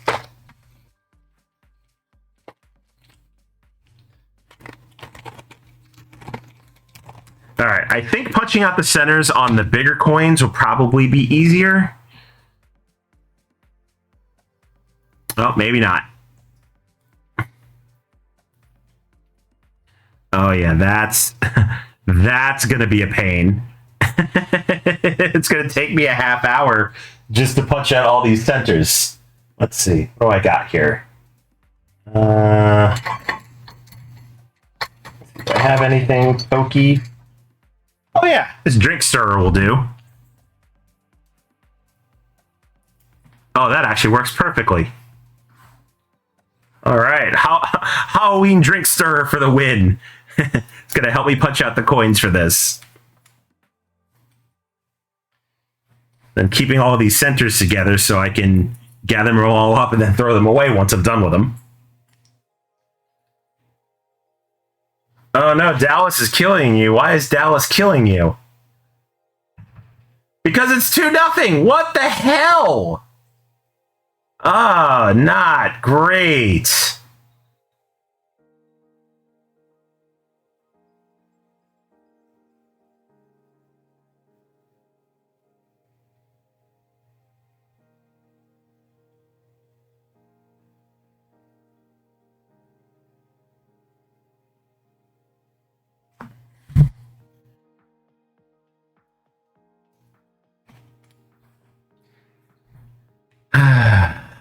You know, hockey is a very, very fickle sport, I'll tell y'all. So last night we were, well, Abby was for the most part. I was, doing other things. But I listened to the tail end of the WHL conference finals, and the Seattle Thunderbirds managed to win the conference for the second year in a row. So now they're going to go to the WHL finals, which is awesome. They went last year and lost to the Edmonton Oil Kings. This year, they are playing the Winnipeg Ice for the WHL trophy, which is awesome.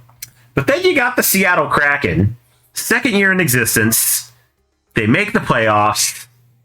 Like, the last game they played against the Stars, they completely just wrecked Dallas. It was like a 7-2 game.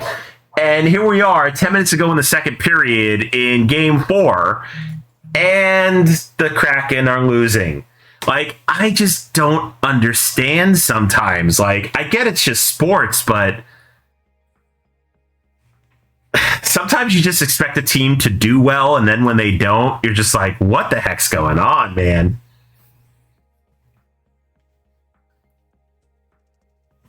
Oh, the Google score update just broke on me. Because according to this, now it's 0-0.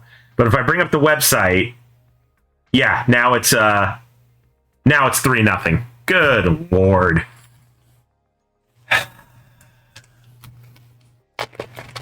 This is why we don't have nice things.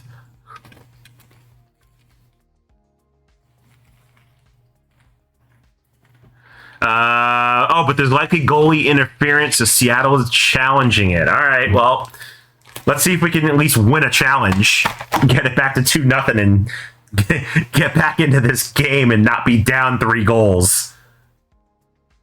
Because that's no fun for anybody.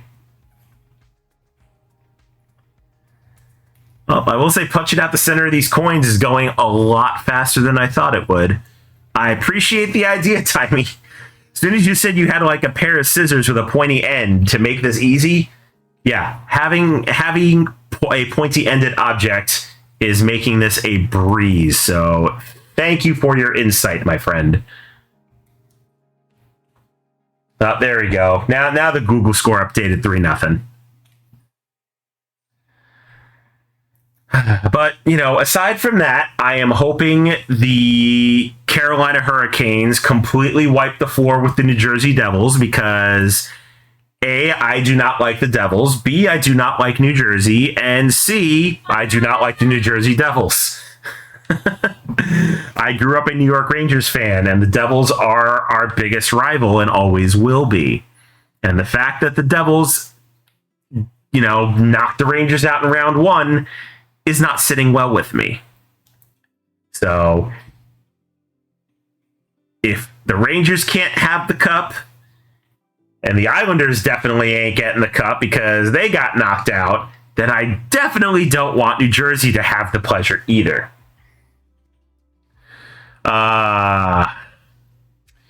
Is a failed challenge in the playoffs still a penalty? Yes, failed challenges is still a bench minor, as far as I know. Which, if you're gonna challenge a play, you damn well better be right, because it is not worth a 2-minute bench minor. Especially if the goal stands and they stay down 3-0.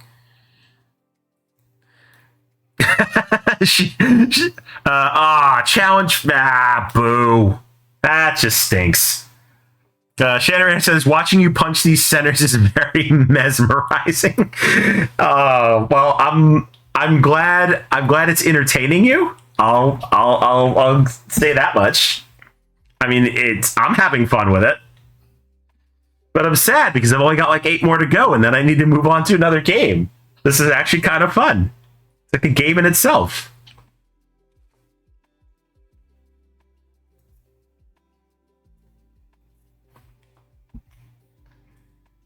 And truth be told, I'm surprised I haven't maimed any of these coins by pushing too hard on this tiny little cardboard square in the center. Because I could see how if you push it the wrong way, it would attached to the artwork and tear a little bit, but so far so good. Tyvee says, I love punching games, very cathartic. It is very cathartic. And stickering meeples is very zen for me. I have not stickered meeples in a while. Can't think of the last game where I actually stickered meeples.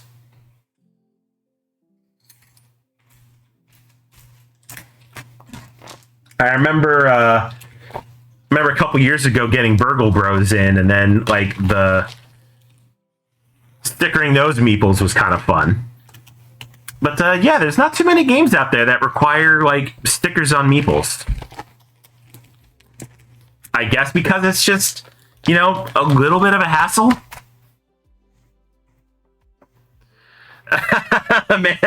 Panda says stickering meeples is her nightmare.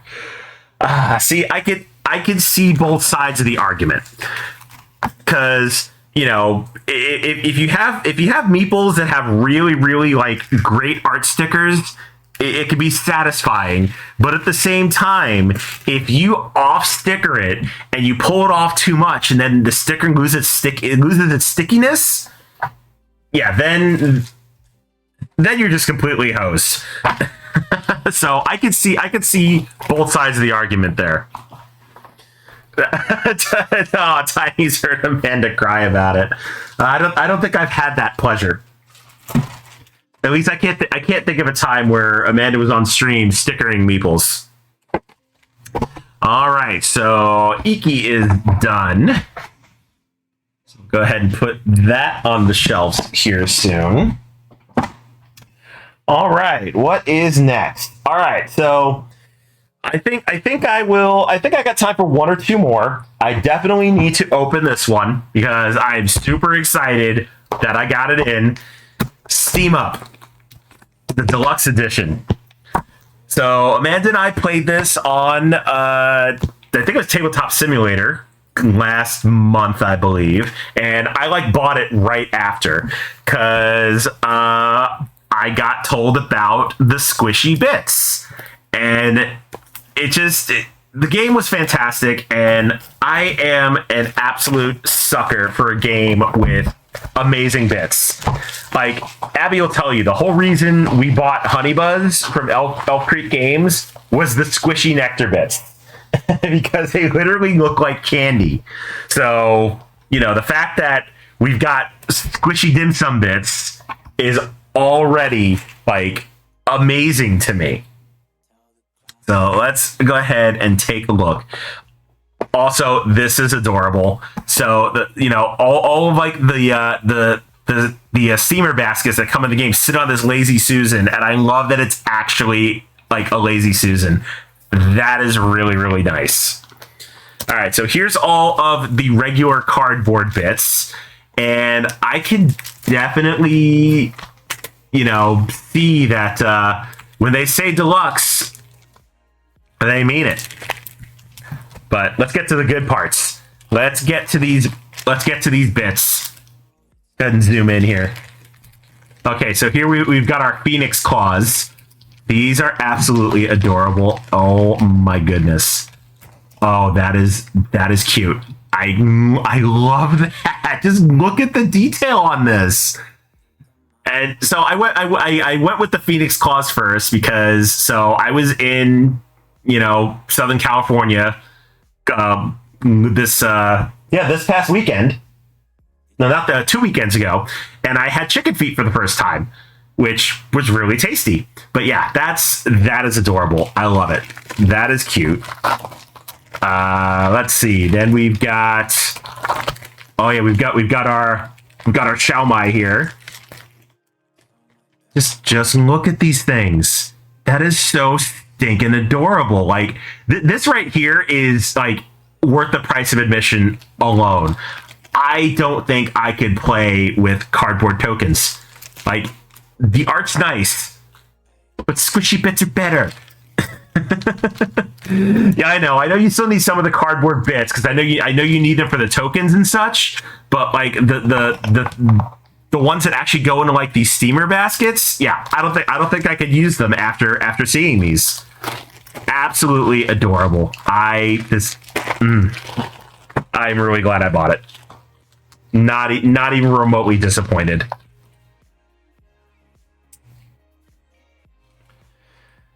Oh, I do like this wooden first player marker. It's like a dipping bowl with like sweet chili oil, or maybe just chili oil, which is adorable. Oh, I love this so much already. I am just absolutely in love with this game. Really, really glad I bought it. Okay, we've got our wooden animal tokens here. Taking out all these silica gel packets because nobody hangs on to those. All right, and then we've got our die here with, as I said before, the missing 4 face because, 4 is unlucky. As I learned many times during my learning game of Steam Up. I think I rolled it so many times. It was just, so bad. Oh, and okay, so here's the cardboard bits in comparison. Like, yeah, really cute art, but I gotta say, the wooden bits are way better. And the detail on this first player marker, really, really great. I almost don't even want to punch these out. But I know some of them, I'm going to have to for some of them. All right, and we've got our fortune cards. Got our player boards here. And I do like that the player boards are asymmetrical. Like, they require you to get, different kinds of food, which will score you, different amounts of points depending on what you grab. So I really, really like that aspect of this. So really, really cute there. And then of course we have the steamer baskets, which come on, just look at these. That is flippin' cute. Absolutely cute. Like this is how you deluxify a game about food. Like, Hot Banana Games, you nailed this one. Absolutely nailed this one. All right, so let's go ahead and toss all of the food goodies back in here.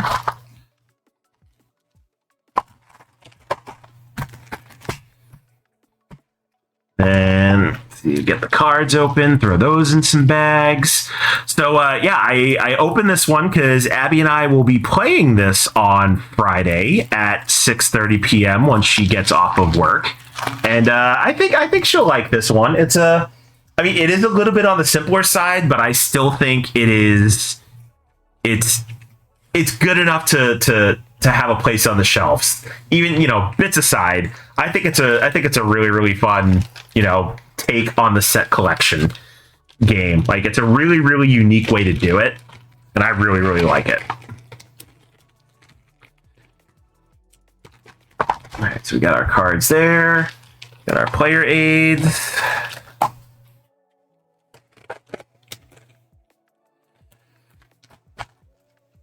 So speaking of food, what has everybody had for dinner tonight?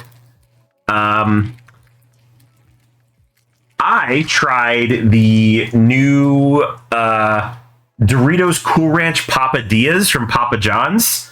Not really the biggest fan of Papa John's pizza, but I do love Cool Ranch Doritos because they are absolutely amazing. And I have to say, if you have the ability to try the Papadilla and you like Cool Ranch Doritos, you are going to like Papa John's offering. It was very, very tasty, like very savory, really great. It comes with Doritos Cool Ranch sauce on the side, along with like a dusting of like Cool Ranch. So it's just a punch of Doritos Cool Ranch literally in the face, and it was absolutely fabulous. So if you're a fan, give it a shot. Timmy had leftover General Tso's. I do like me some General Tso's chicken. Very, very tasty.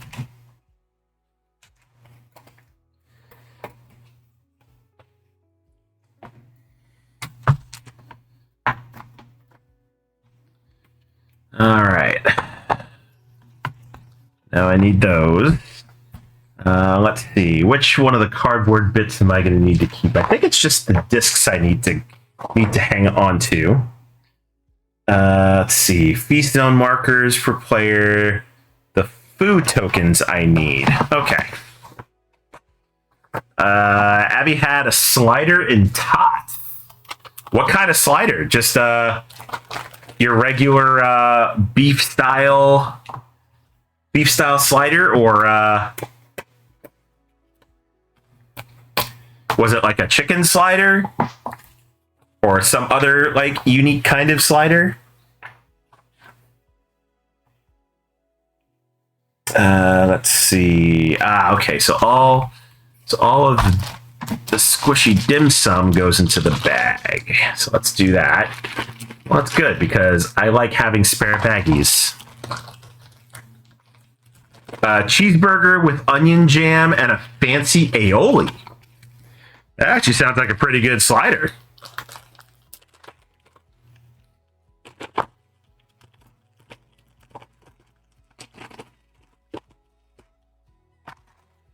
All right, good. I'm glad all of the squishy dim sum goes into this bag, because that actually saves a lot of room in the box now. Oh yay! There's one in the fridge. Sweet. That means I have lunch tomorrow. See, and this is why Abby's the best, because she brings me home. She brings me home food.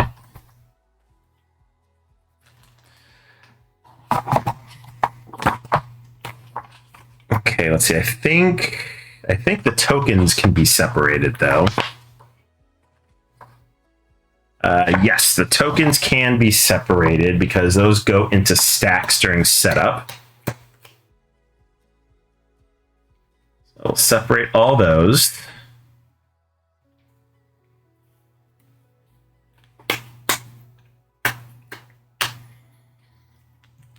I will say, I think Abby found a couple of places here, but I need to have dim sum again sooner than later. Because I don't know what it is, but I definitely was fiending for some chicken feet the other day, and I don't know why. Or, maybe just dim sum in general, but so tasty.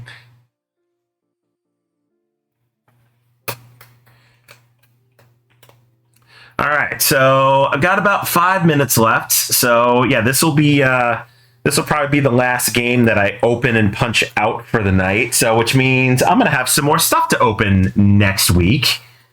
So that'll be fun. So next Tuesday will probably be another just chatting and chill stream.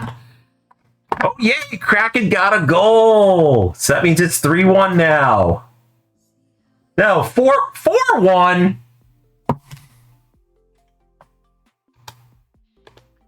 You can't do that. No, not 4-1.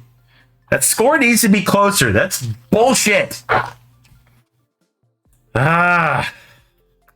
So frustrating.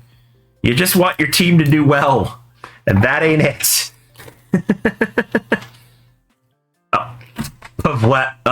Frickin' Pavelski. Seriously,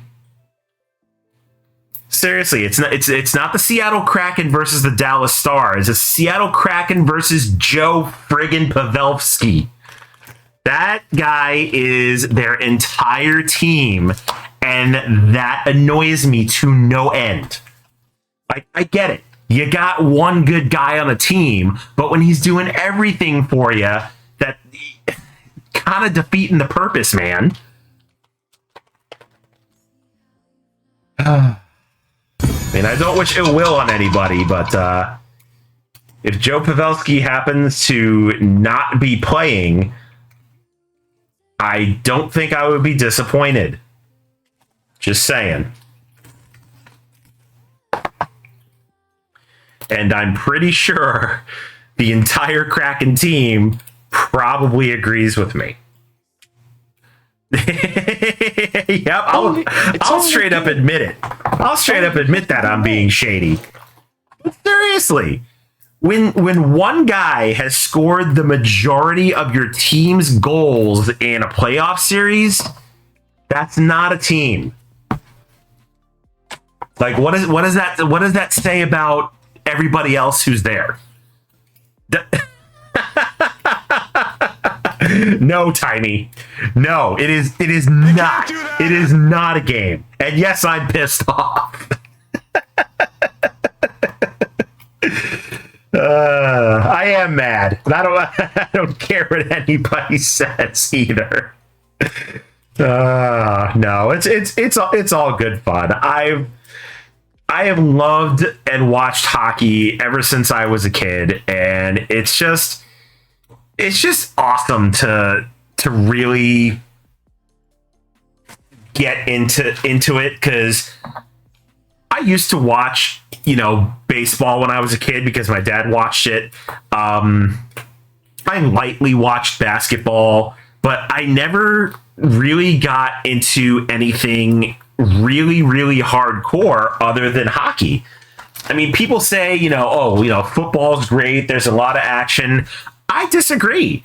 Like, football has its moments, but honestly, hockey doesn't stop unless, the ref blows the whistle. Other than that, you could, get like 10, 12 minutes of solid action. And that's what really, I think turned me on to, watching hockey over any other sport. So it's just me being passionate. I mean, it's, at the end of the day, it's a game.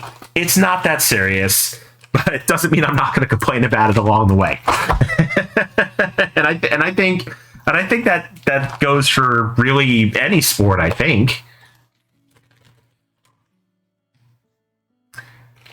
Oh, absolutely, Matthew Boko. Like, Wayne Gretzky, one of the greatest hockey player of, absolute all time.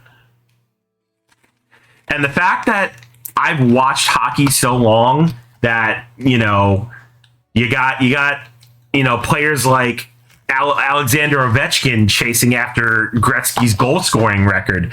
The fact that it's taken that long since he retired for anybody to even, come within striking distance. I think when the Caps ended their season, Ovechkin was, I think, 60-ish goal or less than 60 goals away from Gretzky's record, something like that. But the fact that can even be discussed now is mind blowing.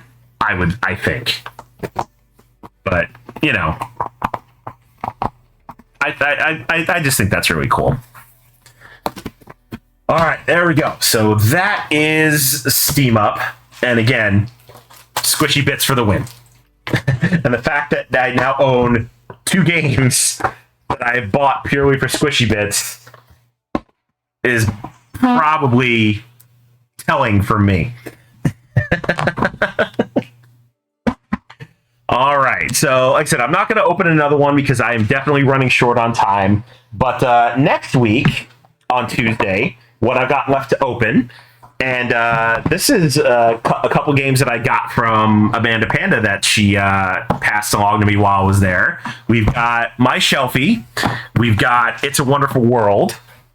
And then 2 other games that I got from Resonim. Thank you to Olivia for sending these to me. We've got Glitch Squad, Phantom Inc., and then last but not least, not sure how I got this because I did not pledge for it. It just showed up on my doorstep one day.